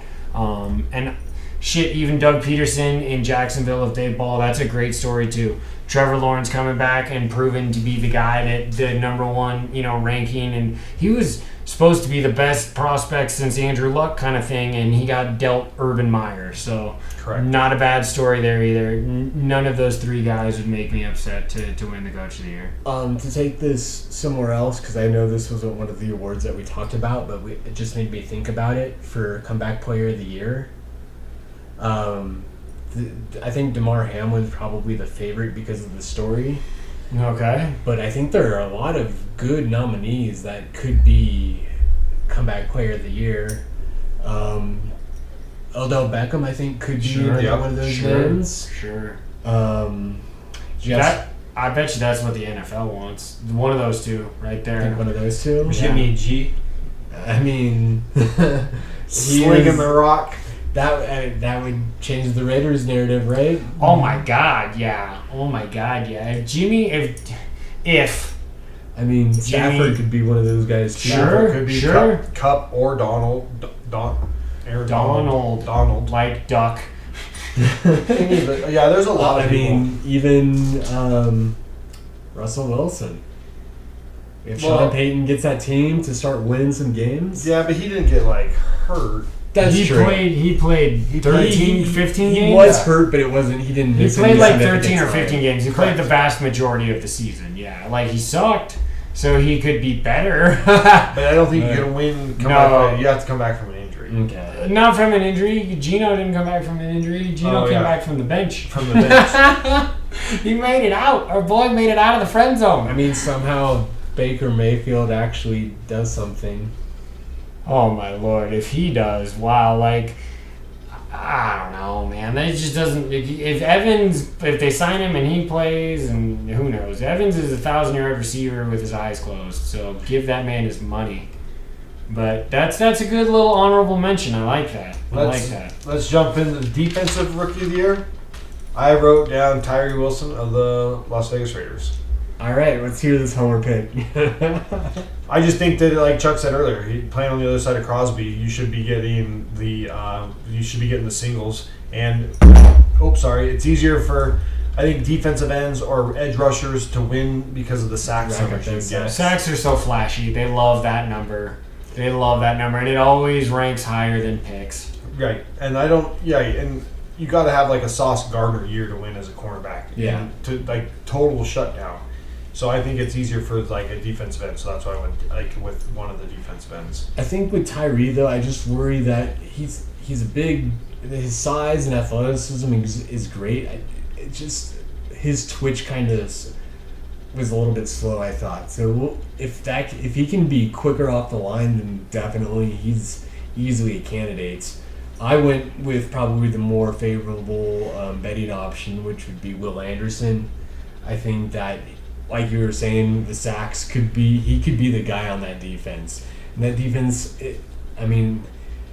he might face more double teams maybe, and that might, put a fork in his plans. His plans as far as his dish being cooked, but he also could be that guy that just is able to do it, and if he can be consistent with getting those sacks, I think he's a favorite for sure. So, in some of the names I wrote down here, I do also have Tyree Wilson winning the Defensive Player of the Year. I wanted him coming out. I did. I'm not saying Devon Witherspoon is not going to be worth his salt in our secondary. Is he hurt? Right now he's questionable for week 1. He's also nursing a hammy. That's what I thought. Huh? That's what I thought. I saw that. So he won't play week 1. He shouldn't. Everything is saying he's not going to. I hope he doesn't. He hasn't played enough necessary. He played no preseason. He hasn't really practiced. He practiced training camp or mini camp and a little bit of training camp, but we got to get him right before we get him out on the field.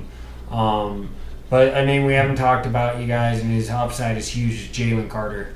Holy shit, dude. I believe he's the favorite. If he Aaron Donalds it, if he just goes on, if he starts his career at a trajectory and he's got the people around him too, with the argument with Tyree. Oh, absolutely. There's other guys around him. The question is though, how much is he really going to be on the field with that deep of a rotation? Correct. In Las Vegas, you're looking at Max and Tyree, and that's what you have. Right. So he's going to be out, assuming that he can handle the full workload because he is coming off an injury as well himself.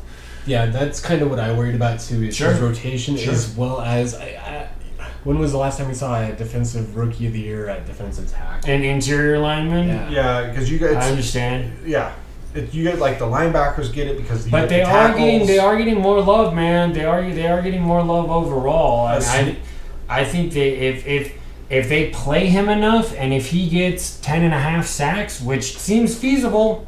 He could argue for that. I have Tyree Wilson winning it, but I think Jalen Carter needs to be an honorable mention big time. A sneaky pick also, Jack Campbell. I have him a dark horse. I have him down as a dark horse.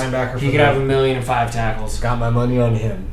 Yep. Could have 1,000,005 tackles. That guy could have 160 tackles. Correct. Offensive rookie of the year. I think that I didn't really I don't know. I went Bijan. Yeah, I I didn't think the about it fucking either. I think the Bijan's fucking good. touches are going to be. He's going to catch the ball in the backfield. He's going to run the ball in the backfield. Dude, he's going to touch the ball unless he gets hurt. I don't know how. Arthur Smith is going to run him into the ground, dude. Yeah, Like, in the that best way offense, technically correct. possible. It just makes sense. Yes, he's going to catch the ball and he's going to run the ball. He's not just the running back. He's going to catch. Oh, and he's a the pass ball. blocker Yeah. too. He's Dude gonna- can do it all. Just because he's on the field doesn't mean he's gonna get the touch. It means that he could. But he's And- going to get like 30. he's gonna get a shitload. As well he should. I think the Falcons had a lot of other needs that they might have needed to address at number 8. But dude, that if Bijan is what he was at Texas in the NFL, I don't see how he's not. He was just one of those players that Correct. is he's just built like a brick stud shit house, at that dude. position. Yeah, like he's a linebacker playing I think- fucking running back who's faster than you. The only way he doesn't get is if he has like an injury. Otherwise, the touches are going to be there, the yards are going to be there, and if the Falcons are going to Well, be good, I then think- he's going to be a part of the reason they're good. Sure, but a lot of that also depends on Ritter, and if Ritter struggles and they can load the box, then that If could you're be the going difference. 8-9 in the box, there's no offense that's going to be able to handle that over and over and over again. Yeah, Drake London's got to step up. Kyle Pitt's got to have a comeback here. Did we all write Bijan down? Yeah, I have a lot. I have other names. I have Jahmyr Gibbs. I have JSN. I have Jordan Addison. I have some honorable mentions in Jalen Hyatt and Cedric Tillman.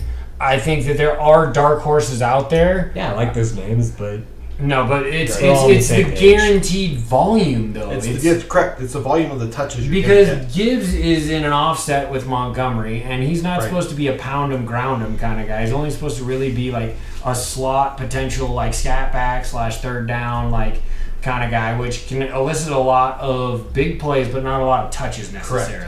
Montgomery's going to get those first. And I second want to say down that runs. JSN has a real shot, but I don't know because the target share. Do we have 2 1,000-yard receivers And already? you guys out like to there? run the football. And we love to run the football. So that That's the takes backbone away. of the offense. That takes away. That's why I like Trev's Jordan Addison bet because you got to cover Justin Jefferson, you got to cover TJ Hawkins and now KJ KJ some and weapons. Jordan are running around. But yeah, no, single coverage for sure. Bijan does take that one. I mean, it could go anyway, right? But if you're looking at it from all points at the start of the season, it's clear. Yep. All right, so let's go into Defensive Player of the Year. I homered it again. I went Max Crosby. I have him written down. He has I one have of him. the best- He definitely popped into mine. If Tyrese, So you have I wrote Tyree this. I did. and both ends winning the awards. Homer. I think that it could go either way depending on if Tyree pops, then Max could even have more sacks because then you got to block for Tyree because Chandler didn't do nothing. Then you're last year shitting for your him. pants, bro. If you Right. got a left and a right end who are both playing And- at Pro Bowl / All Pro And Max levels. Crosby's defensive or his run stopping, he's not just a pass blocking or pass rushing Yeah. DN. He is a run he's stopping defensive end. He had one of the best numbers for run stops too. The guy's so good, and he's hungry, and he's a Gotta know great it. football player. And I mean, there's Great the football TJs, Watts, there's the Bosas, there's all the Miles Garrett. Miles Garrett. We can run through a ton of names. I just wrote Max because I think that his energy level and his run stopping, if Tyree goes off or can be something, Max Crosby has a chance to be like put his name up with the TJs and the Joeys. I wanted to go Homer on this pick. Nick Bosa. I wanted to do Nick Joey Bosa. Bosa's kind of Joe Bosa on the back end. But I thought with him just winning the award, I was hesitant. It's hard to go back to back. It You is have hard to to be go at back to back. Yeah, you have to Vote- be head and shoulders above your second year because even Voters if it's don't close, voters don't like doing the back. right? Yeah, even if it's close, they'll kind of be like, well, And we can make an argument to give it to homeboy the won it next guy. last year, exactly. Yeah. Right, exactly. So for me, it came down to T.J. Watt and Micah Parsons, and I gave it to Parsons. Micah Parsons. I did too. I want to hear your take before I just so rudely cut you off. I mean, It's kind of bread's in the bread's in the pudding. The proof is in the Proof is in the But I pudding. do love There bread we go. pudding. You Yeah, can bread have, pudding's so delicious. you can have other sorts of pudding. But yeah, with Micah, dude, it's just like Yeah, everything that I've heard, there's a lot of hype coming in this year on him. Like, he already performed well. Yeah. Real well. He's been runner-up the last 2 years at this award. Yeah, So. and from all the talk that I hear, he sounds like the Patrick Mahomes. Like, if there was like a quarterbacks and you were seeing like what Patrick Mahomes was doing, like if they were watching defensive players, Micah Parsons sounds like he's that guy too. And they said this year that they're going to, I did read that they're going to try to take him out of coverage more and have him, because he was covering last year too. He's gonna doing him- everything. they're- I love that though. I love the all aspect though. Like, But then if he's pass rushing the whole time, rumor those is he's put numbers- on. He's put He's on in another this 15 season. pounds from last year to this year. But that's also the availability, right? Like the fact that he can play coverage is insane. Like most hand in the ground rushers are not as good in coverage. Well, as he Michael came in Parsons as is. he originally came in as a linebacker. Off ball linebacker for Correct. sure. Yeah, no, out of Penn State, kid Yep. has really evolved his game. I have him too. I have honorable mention, and I want to give it to this kid because I think that he could be a monster. Once again, it's interior lineman. I think Quinnen Williams is going to absolutely fuck this season up. Like, I think he's going to have maybe You got- 11, 12 plus sacks. You gotta be up. Like- You gotta have. For Oh, an you interior know, you lineman, have to have gotta more a than that. You gotta have a Darnold. You gotta be, a Darnold. Donald. You gotta have a Donald year, like where he won Right. it those years. You Sure. can't. You I have think to. he can. I think he can. I think the man can disrupt. He's a great. Not only he's a run stopper. Like, he's gonna get a lot of love. I have other names written down. Sauce. I think if he remains, where he was, or if he even takes a step forward I think with you a gotta full get- year under his I think belt. you gotta get. Sauce has got to get picks. Just shutting down the side won't get you. Yeah, he had 6 last Yeah, year. I mean, so shit, the that was picks- tied the picks- with Reek for the most. The picks got to be there for sure. And then I have some dark horses. You'll appreciate this one that came to mind. I don't think linebackers get enough love. I think Fred Warner might be a dark horse. I know that Nick Bosa obviously gets the love because of the sacks and the pocket collapsing. Warner, I just don't think it's going to get enough sacks to get into that conversation. My boy, I've been hype on him. One of my crazy storylines was Uchenna Nwosu could lead the NFC in sacks. So if that's going to be the If case, that's the case. then he could bark for the defensive player of the year as well.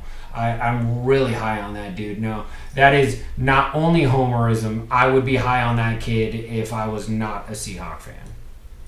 Yeah, I think it's easier for the defensive ends. Any of the Sacks any of the are edge so rushers. flashy, dude. Any of the edge rushers. They love the sacks. Well, you get fucking 20 of them.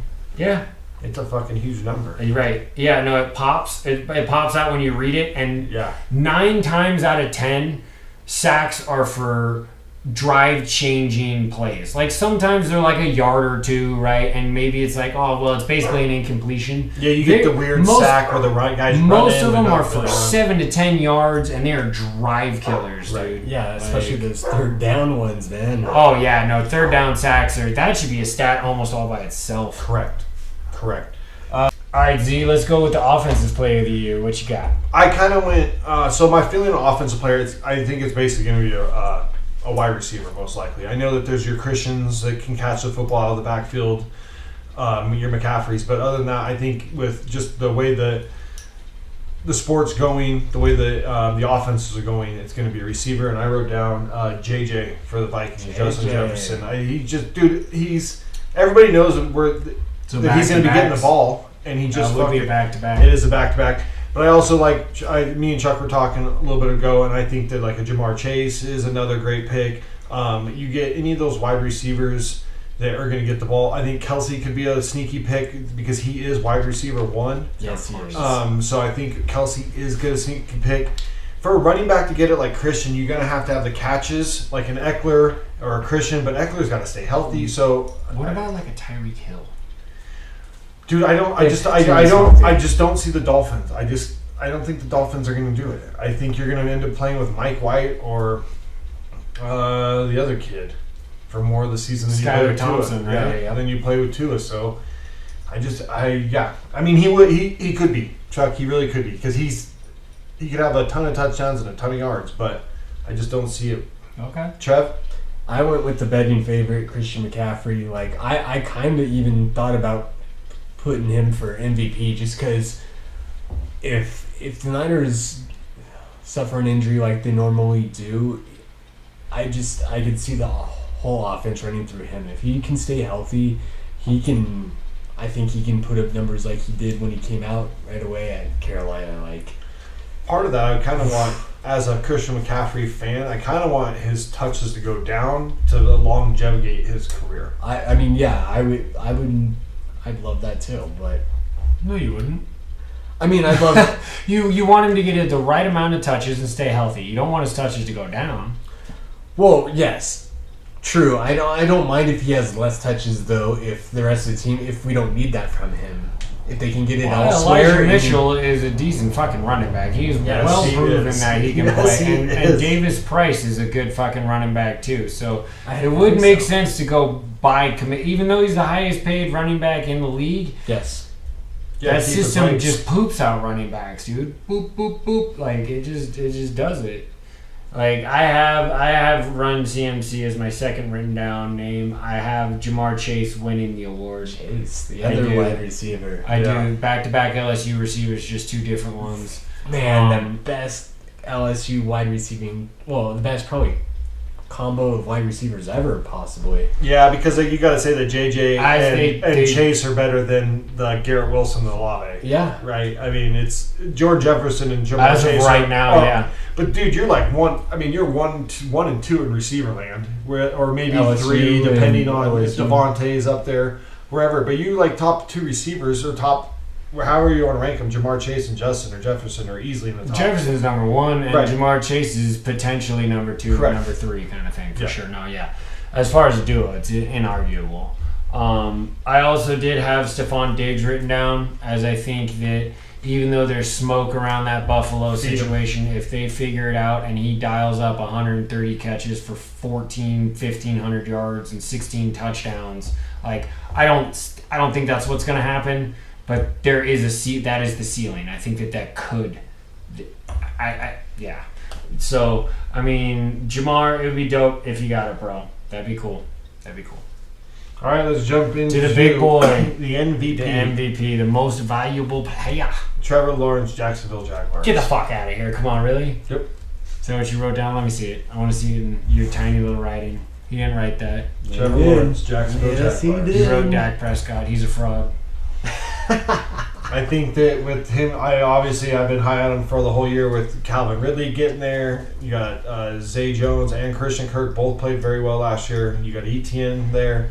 I think that with Evan Ingram, I think he's going to have a good amount of yards. He's going to have the touchdowns, and he's going to be on one of the better. He's going to be on my thing. He's on the tied for the best record in pro football with the Chiefs. So,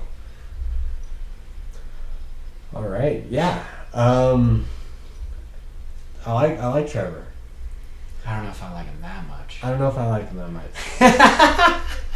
There's a lot of players that I was trying to decide between for MVP. I mean, I like Herbert. Herbert was another one I thought of. Allen. They're both written down for me too. It's all the 5 quarterbacks in the fucking It's all quarterbacks. Jalen Hurts on the other side. The MVP has turned into the best quarterback award, has it not? On the quarterback that's on the best team award, basically. Pretty much. Yeah, I mean... And that's where my MVP and my Super Bowl pick kind of become intertwined. Those two? This is probably not going to happen. But on paper, if Baltimore can return all those players from injury. Let's go Lamar Jackson. Let's go Lamar. That's who I have. Absolutely written down there for me too. And that's funny that you mentioned. So we have the same AFC representative. It's just a lot to ask. I think with that, a lot of the injuries that the players. I have John Harbaugh winning Coach of the Year. Like, I get it. I'm high on that team, and I get it. Damn, if that team is healthy, he is going to be fucking scary. So nasty. He's got weapons all over that fucking field. And I'm so and interested that to see what that new filthy offense. too, bro. Yeah. Like, I was never high on Roman. Well, yeah, you watched it happen in San Francisco for years. Yeah, and man, if they play more like he did in Louisville, and they can just stay healthy, that team is so scary, I think. Lamar. I love that because I've been high on Lamar, as y'all know, for a while. But I have Hurts taking that final step forward and getting that MVP. His lock screen was him walking off the field with the confetti being blown up behind him. Like, that kid is fucking hungry. Once again, they were ahead of schedule last year. I think I don't disagree with losing coordinators. I think that could very much take a hit, but I think that they have consummate professionals on that team, and the team that plays is a little bit older. They have youth. They've injected some youth in there, so it's not to say that they don't have some speed or some great players, but I think they have veterans where it matters. I think that Jason Kelsey being the rocket center, helping Hurts out. AJ Brown's an animal. Devontae Smith is coming to his own. I think that Dallas Goedert is a fucking mid to upper grade tight end. They did lose Miles Sanders, but they have a committee of backs with DeAndre Swift, Gainwell, Penny. Like, all of those guys, Boston Scott, all of those guys have had good games in the NFL. Like, are they consistent? No, but with the round robin of them, you can get a running game out of that. So I really think Hurts takes the step and he becomes another face of the league. I think he gets put on that Mahomes-esque pedestal after this year. I really do. All right, that wraps it up. That was for good awards. shit right there. Okay, Super Bowl. What do we got? Well, I kind of already led into it. It's Raiders versus who, Zach? I didn't go Raiders. I got Jags versus the Saints. Oh, there we go. The Saints? You think the Saints are coming out of the NFC? That would be so My crazy, dude. bro. We gotta put some money on that. The odds gotta be great. And Dennis Allen would odds win gotta the be fucking great. Coach of the Year? Well, I think Doug Peterson's getting Coach of the Year because he's got the Jags winning Oh, the the Super Jags. Oh, fair. Yeah, I guess that makes sense. Bowl. First Super Bowl in franchise history. They haven't even played in one yet, right? They're one of the four that hasn't played in They one. haven't played one yet. They made an AFC Championship game. Mark Brunell got him to the... in like their third year. No. Blake Bortles got him to an AFC Championship game. Mark Brunell had the 14-2 record and lost that very Did next... he lose the divisional game after the bye? Yep. Almost sure of it. I mean, those are some long odds, though. If you're not placing those bets on You the casino, should. we gotta place some That's bets a on hang the dang show. doodle dang bet, bro. That That's is- true. that is some They good- would be very good low on odds. the Saints. You could because They are the very NFC low on the South. Saints. The NFC South. And I has think been that Saints moving on. roster, if Dennis Allen can be a half-decent coach, that roster is still fucking I agree with loaded. money though. You should go put money on that. I thought That about is- it. You I should, thought no, about you, The odds are if there. you just wrote it down and put it on wax, you should go. Yeah, you should go play the money. Yeah. Even Jags if and it's Saints. 10, 15, 20 bucks, you're still gonna hit a good amount of Skrilla on that one. Yeah. That's insane. A little Okay. bet for a big win. Saints versus that would be such a wow. The nation would be like, what kind of fucking matchup is this? Derek Carr gets the Super Bowl would be awesome. His first year in New Orleans. That'd be awesome. Is it in Las Vegas too this year? Yep. Isn't it? Oh, man. Oh, that storyline would be That's juicy. part of the reason I. Juicy. It's part of the reason I could have went. I could From a have went. media headline standpoint, I could have went can't show nine. I that. could have went Niners or the Eagles, but I don't know. I think the Saints roster is really good, and if Michael Thomas shows up, Dude, he's such a big question mark. Like, I drafted him in the 15th round. I was just about to say in fantasy, I was I between threw him the and Odell. I went Odell I got just because both I of saw them. more of him. yeah, Michael Thomas, dude. If he, with Olave and everything else they got going on down there, Kamara comes back after 3 games. You get to play in a Jamal Williams You is get to down play- there. Juwan Johnson That's is nice. there. Yeah. Traquan Smith. They Yeah. have speed. And- they have speed. And if you look in, when you play in some of these easier divisions, you can get a better You're record to looking at get a the- first round bye. You're looking Yeah. at 4 to 5 wins in their division. Correct. And then alone. that gets you that first round bye. Dude, getting a first round bye is Big. Dude, it's nice. And home field, people had to come down to you to play. Go for it, Trev. All right, so I went homer on this, and I put my team in it. I already made the bet for them to win the Super Bowl, so I'm gonna just follow that up. I feel like the team's there. If Purdy can just stay healthy, we need more than him to stay healthy, but he's definitely one of the key pieces now, and I'm looking to see some growth from him. So yeah, I have my team, San Francisco, in the Super Bowl, and the other team, I flip-flopped for a while, but I eventually went Baltimore with everything that we talked about with how I thought Lamar could play and if that team's able to stay healthy. Health is a big, especially for these two teams. But if I think they do, oh man, those teams look at the top for me. What do you think, though? Bird Gang. Bird Gang? Yeah, I got Ravens versus the Eagles. Okay, I I thought thought you were you going to got go the Ravens Seahawks. I still. thought you were going to go Seahawks. Bro, of course I want to put the Seahawks. I thought you were actually going to do it. No, I can't out of the knowingness of my heart. I have the tingles about this team for sure. We are onto something, but I think if we win the division and we take that next step forward, that's a great Seattle year. Anyway, Baltimore, MVP for the same reasons that he just mentioned Baltimore. I'm mentioning the Eagles again because they were ahead of schedule. Hurts, I think, is going to be MVP. I just said that out loud. I cannot believe all that. But it makes sense to. I just think that's what's going. Birds in the Baltimore versus Philly, and that's a contrast of two very different styles of teams.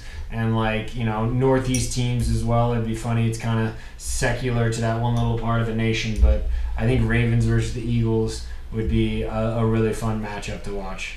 Were we picking for winners or just matchups? I picked the winner. I said Jags are winning it. And did say I'm going to Jags. pick my team to win it. See, which team did you have winning it? Oh my God! I didn't even pick a winner because we didn't talk. Now I'm on the spot. All right, it's going to complete if Philly rides all that momentum all the way there. I think Philly gets the chip. Good job. I'm going to I like commit. it. Yeah, they're definitely. It's storybook. It is. Storybook coming back. Only Especially three from teams have losing ever the come year back before. from losing the Super Bowl the year before, or only two. They would become the third. So, it's obviously not easy to do. The Super Bowl hangover is real, even when you win it. But at least when you win it, you can say, "Well, we got the one last year." When you lost it, who the fuck cares? Nobody cares about the loser. Like a silver medal doesn't exist in anything other than the fucking Olympics. True that. So we're going to come back with two of our favorite segments, a little common sense and some fandom. So we'll see you guys in a little bit. Yeah. All right, welcome back, everybody. Let's jump into some common sense and then fandom, and then we'll talk about what's coming up in the week of sports. So Chuck, start us out. I have felt like our common sense segment has gotten really criminalistic, or very down. It's been very about laws and people breaking them and those kinds of things. And I kind of wanted to move a little bit away from that this week with so much a debate or a conversation that's been going on as far as back and forth between certain athletes in the athletic sphere. You would think that all of them support one another in one way or another, but there's been some back and forth between Olympic style athletes and American professional athletes. Oh, one Olympic style athlete. It was just a sprinter. Sha'Carri Richardson came to that sprinter's defense Oh, as well. okay. So there's been a couple more that have been he's right. So the question is, if you win an American championship, essentially an NBA, an MLB, an NFL, are you winning a world championship? Are you a world champion? Do you want to start or you want me to start? You can start, T. I think you are. I understand the backlash that he got. We have the best players from around the world playing in our sports, as far as basketball goes, as far as baseball goes, hockey goes, soccer not so much. Obviously, we take a hard L there. But when it comes to basketball, the last 3 MVPs have been international players. International talent is playing in America because that's where they're making their money. And if you're going to have their best players playing in our sports, you feel like the rest of the squad's just going to fill out. And I think I know it's not the Olympics, and I see his perspective coming from that Olympic background because he has that's what he knows. But even if they were to have the Olympic team of that country play the American champion, I still would put my money on the American champion. Yeah, I think that it's when you're the top dogs of NFL, nobody else plays NFL.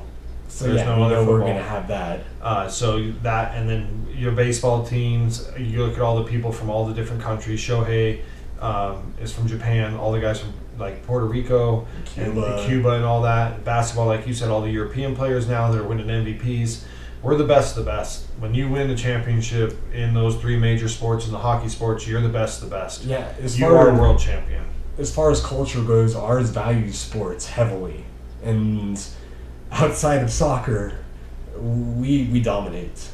It is funny that we never got onto the world game, right? Like, we put, you just said it, we put sports very high in societal like recognition. It funnels money everywhere. The NFL is worth billions of dollars. Like, they are a Fortune 500 company without a doubt. Like, I don't think that you don't see a Japanese ran baseball team in the top 5 wealthiest teams of all time. You see the Yankees, right? Yep. Yeah. An American-run baseball association who has a lot of Japanese players. Don't get me wrong; they have a very rich history of cultural, like acceptance and playing all sorts of different. But yeah, I get the argument from both sides in the fact that anybody in the world can make the NBA.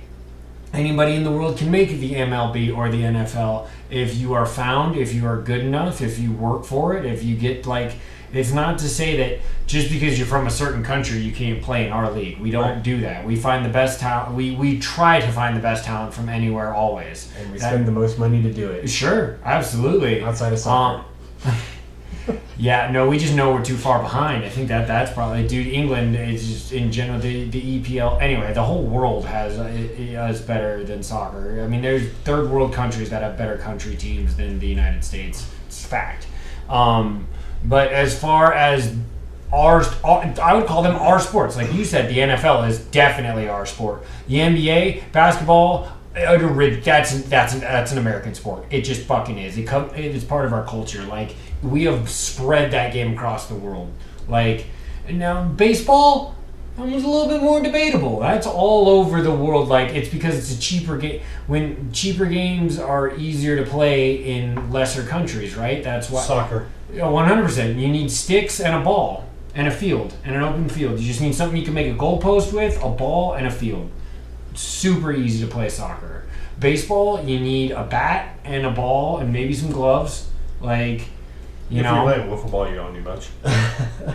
Yeah, so, I mean, but the idea, though, I think I get both arguments, and I think that it's kind of petty to poke at it, whereas you should just game recognizes game. I'm a champion. Yeah, you are a world champion. Because an NBA player, Dwight Howard, got kicked out of the NBA, went to Japan, and is putting down like 50 points and 40 rebounds a night. Yeah, just dominating those other Dominating. It's just, it's one of those where, sure, in a one-game sample size, maybe a fucking foreign team gets Team USA. Obviously, that happened today in FIBA, to be fair. They got. But, like, if you look at percentages, dude, American teams will smoke the competition. And the thing is, you call yourself world champion because when you're playing in country, it's people born in America. So when you're playing in the NBA, you are playing. Dude, there's so many European guys coming out making noise right now. African guys. Africa's never been bigger than because of Pascal Siakam, and, like, there's a whole initiative, like Bismack Biyombo. There's so many, like, different kinds of culture in our American sports. So I get it, and I want them to be able to call themselves world champions because they do want us to be inclusive as a country and as those sports. But yeah, even being as inclusive as it is, there are other leagues. You look at Messi in the U.S. Sure. Obviously, there's God, he's destroying. Yeah, there's a talent gap, and we're talking about basketball players over in China or any of those Asian countries. It's just there's a talent gap in there. There's also just a genetic gap. Yeah, that plays definitely a big part of it, especially in basketball. Oh shit! But yeah, it's obvious, and I just feel like in larger percentages. Once again, yes. One game sample sizes, shit can happen.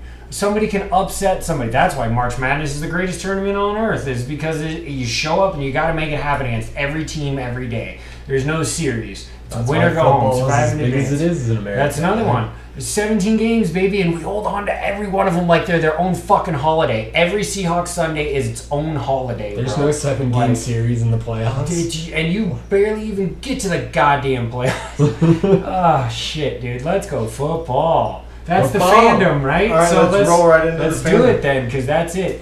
You guys, we created this pod off the idea that we love sitting there talking more about football than anything. You're a baseball guy through and through, Downey, don't get me wrong. Like, you can speak baseball into existence, from anywhere. But, like, when the three of us get going, it's a football-rich discussion. And that's why we formed Balls and Brews. We didn't want to be so one-sided that we only talked football.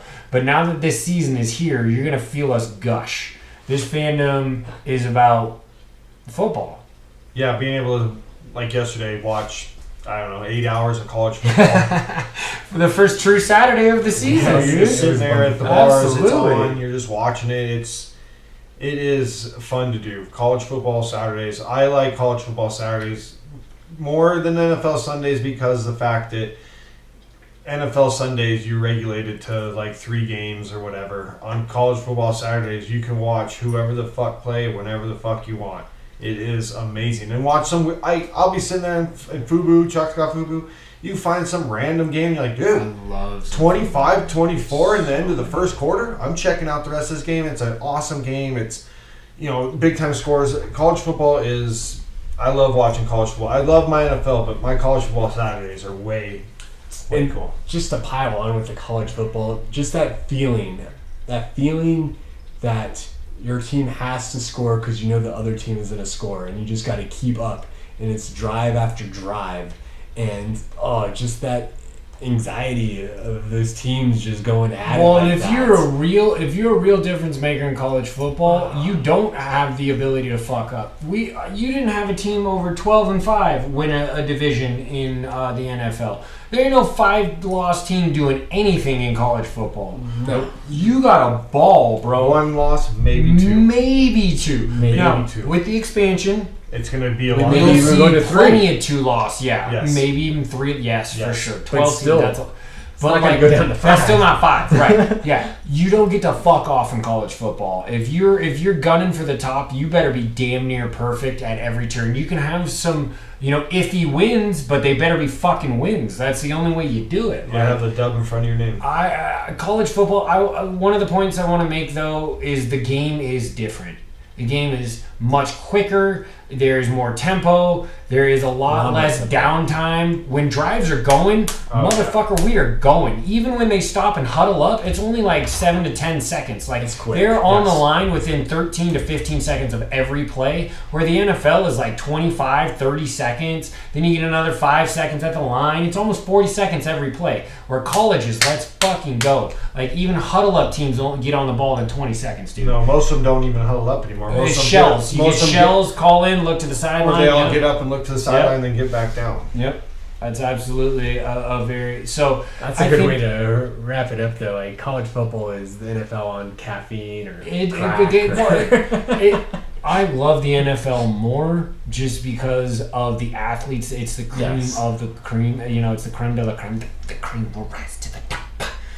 I love me some Randy, Macho Man. But college football is great because of that's quantity, man. Oh my God! Just you as wanna much talk as you about can it? get. It's on all you can eat buffet on Saturdays, and like you might get these, like you were saying, Downey, these weird ass matchups, but like they give out great games, and you're like, that was good football. I just watched, I'll be like texting, I'll be like, what'd you guys do? I said, I'll just watch like something state beat. Fuller State Tech. beat Eastern Tennessee Southern University. Washington Tech beat Washington. There is no Washington. I know, but just like some random Tech team versus some state team, and you're just sure.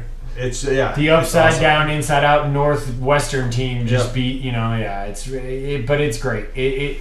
And what's funny is there's talent on some of those teams. You see guys come out of these obscure fucking schools. Not a lot, but I mean, shit. Yeah, some will fall to some of those teams, or some of those players don't want to leave home, or whatever it is. NFL Sunday, though, oh my God, waking up, putting on your colors. Like, if you're an afternoon game, my favorite is the afternoon game. Night games are cool, too, because they're national broadcasts. but afternoon games are the dopest. And as West Coast, we traditionally get the afternoon window because it's cool because the morning game, you feel like you kind of shot your wad already, right? Like your game's over before like the afternoon, and if you win, it's great because you're like, fuck yeah, I won. But if you lost, you're already like, well, my day's fucked. At least that's how I am as a Seahawk fan. But I like the afternoon slot. What do you feel about like where do you like to play or watch as a fan? Because this is the fandom. I prefer the primetime games. Prime timers, really? Yeah, just Evening the afternoon games. games. Like I I don't love know. afternoon I've games. fallen into that crack of the red zone where I'm watching all the games. Oh, It's dude, like, the red zone's so it's good. like college Shout out football. to that. It's It's the good content too. Yeah. You don't have to watch none of the bullshit. Like no don't get me wrong, I commercials. love the bullshit It's when just it's good play bullshit. after play of Sure. the biggest plays. No, but I'm talking about your team. Well, yeah, your that's team. why I like watching them in primetime, those, because then I don't have the red zone going on. Oh, there's no It's- other games it's going on. focus, and Gotcha. I like to be able to do that with my team, and I think it's harder to do with a lot of the other games going on in the morning and afternoon. Okay. Yeah, I really don't care. No, okay. Doesn't matter. Doesn't matter to you? No. Doesn't matter you. Doesn't No, matter. yeah. Wow. Good Yeah. opinion, Zach. Well, I'm either watching it and then I Well, try you not two to are let- fucking lucky because it's always local broadcasts. Correct. You guys So it are doesn't. always on. It's always on. We get So it that. doesn't. Yeah. It doesn't. But I had Red Zone though. You I didn't watch. move. I just fucking watched Red Zone. The red zone's so good. It's ingenious for unless I'm watching a Seahawk game, I kind of want to watch the red zone for that very reason. I want to 'Cause see everything. that's well, going and if on. I don't give a shit about the teams that are really playing, the NFL could be a slog for what we just named 40 seconds in between a play versus college. That's why college is so watchable. It's so much more snappy. And it's regional, so you get on the West Coast in Nevada, Reno, Nevada. You get a Raider game and a Niner game, Right. And then the third game is just a toss-up. Right. It might not even be the better of the fucking games. That's true. You And could the just Raider get- game could yeah. take over the better game, or the Niner game could. Oh, they always do. They could be They playing 100% do. The Yeah. game of the week gets murphed up by the local broadcast all the time. Right. So it's so that's the other reason that like college football, you just get everything. You can pick what you want from everything. You don't have these weird ass fucking. NFL, you get literally 3 games. Why can't we get 4? Why can't we get like? Well, you have to get but here's the monopoly though. It's because you can get all of them because they're all on different networks. Right. Like You with the can order NFL, the it's under ticket one or whatever. umbrella, so you have to get the Sunday You ticket. get the Sunday ticket, Which is fucking boots. It would be stupid for you because you only get out of market games. It's good for Seahawk fan, but I don't Sure. want to pay you fucking $400. Fuck you, NFL. Like, god damn. No, what you should be able to do, and what I would absolutely do, is pay per week for my game. $400 is fucking insane. $10 a week, you get $170 out of that fan. That's like, still how much- fucking reasonable. Yeah, You it's hear that, good. NFL? All I Make want money. is my game in full time whenever it's played, morning, afternoon, whatever. And then I don't have to pay for the primetime games because I get the ABCs and the Right. ESPNs and the primes or whatever. $10 a game, man. Fuck, dude. Like $400 because they still black out. The bullshit thing is you pay all that and you still get regional blackouts. Correct. No, it should be NFL all ticket. If I pay that goddamn much for what? That's one season.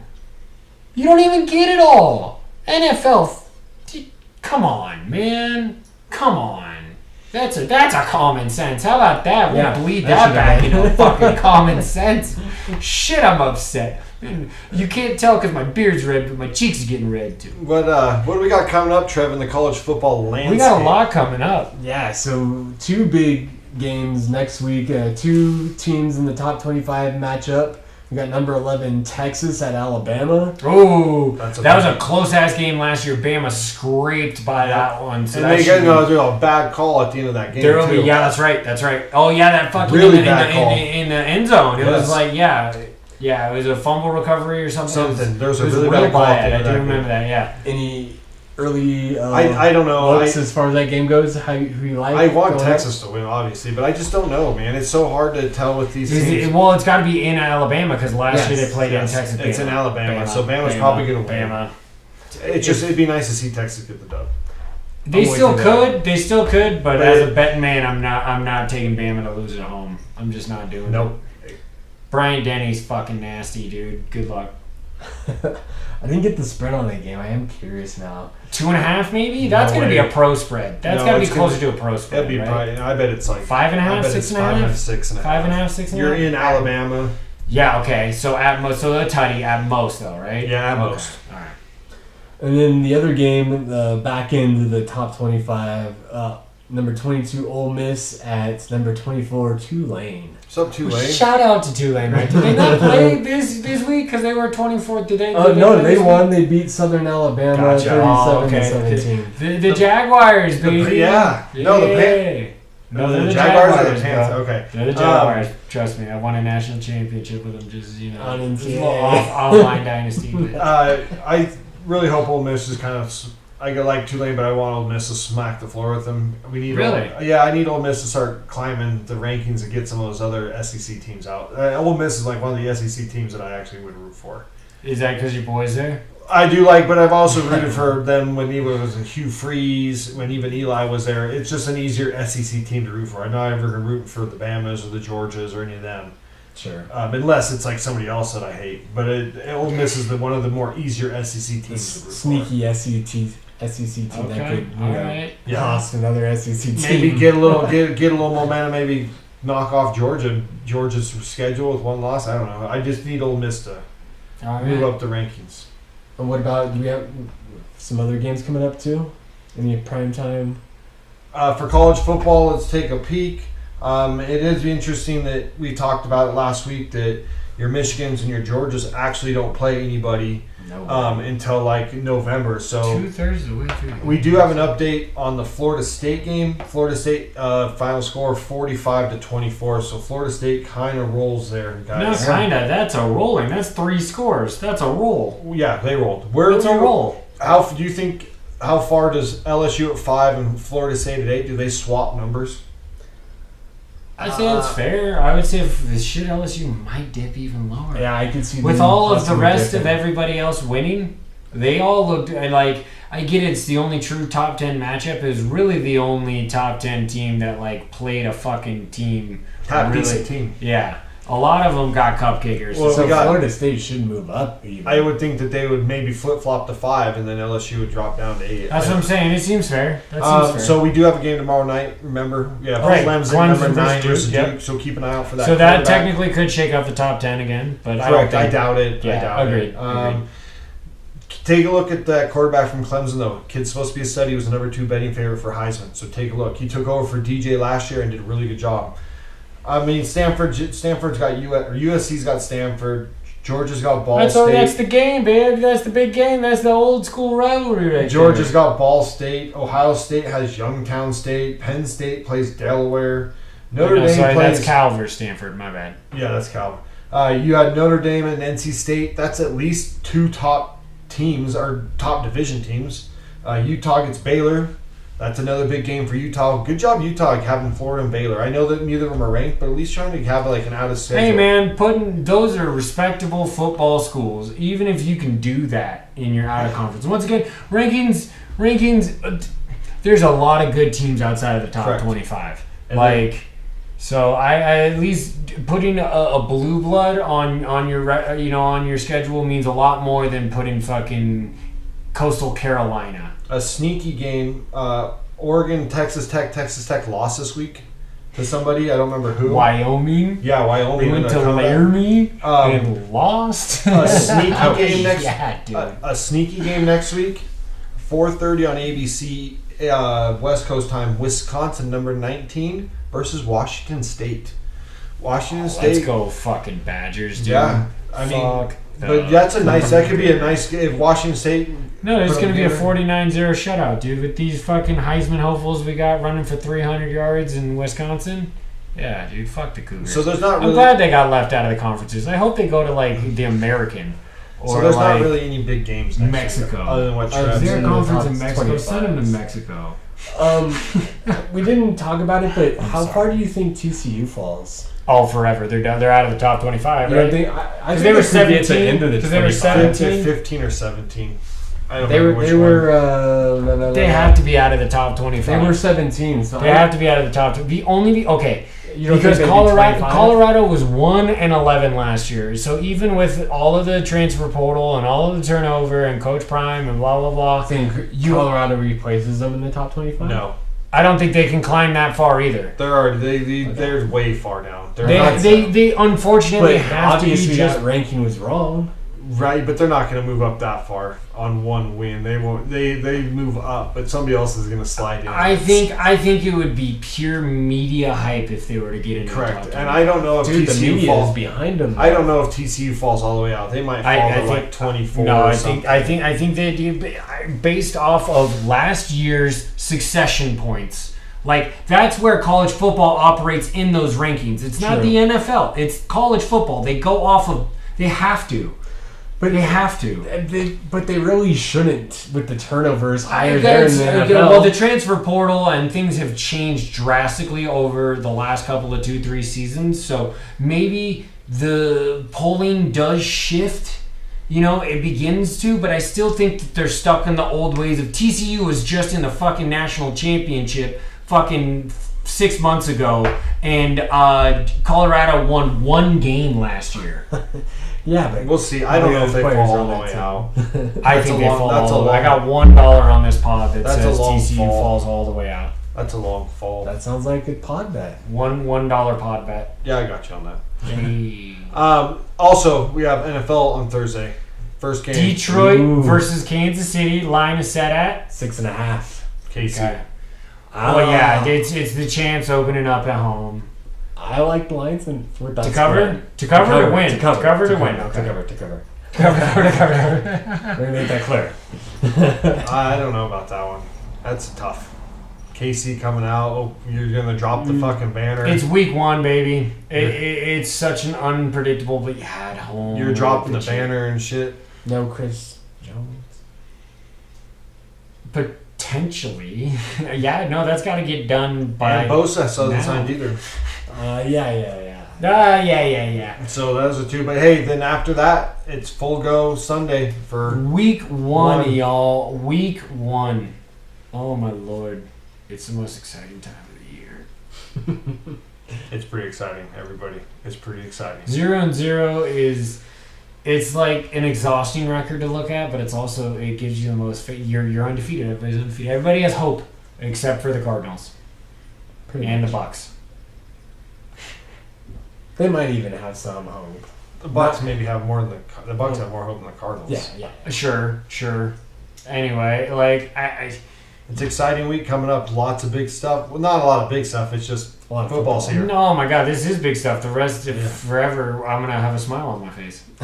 At least through the end of the season, or if we suck terribly bad. If you're 5-12. Oh God, if we're 5-12, I won't podcast anymore. Flipped your goddamn record on it. I So see what happened there. I see what you did.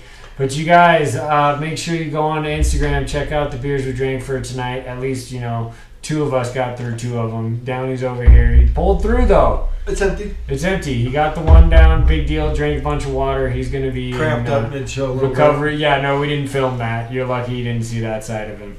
But Buzzsprout, make sure you get us on Spotify. We're going to have this uploaded on YouTube, so leave comments. We want to hear about what makes you excited about the NFL and potentially college football season, yes, right? For sure. Absolutely. That's what it's all about moving forward, maybe a little bit of baseball. Yeah, we got playoff baseball coming up in another month, and we will touch on what the records do look like. They're getting tight, baby. Those pennant races are right around the corner. If not here, they're right here. Yeah, there's a couple that aren't tight, but then there's a couple that are real fucking tight. The wild cards are all like crazy right now with the records and the wild card I do love races. the expansion of the wild card. I think MLB did it right in their expansion. It did. Shout out to them for sure. So we will touch on a little bit of that, but keep your eye out on the baseball. It's still going on. If you got a winning team, it's really exciting. September is exciting baseball if you have a winning team. Fuck yeah. Thanks for following, guys. Balls and Brews. See you guys.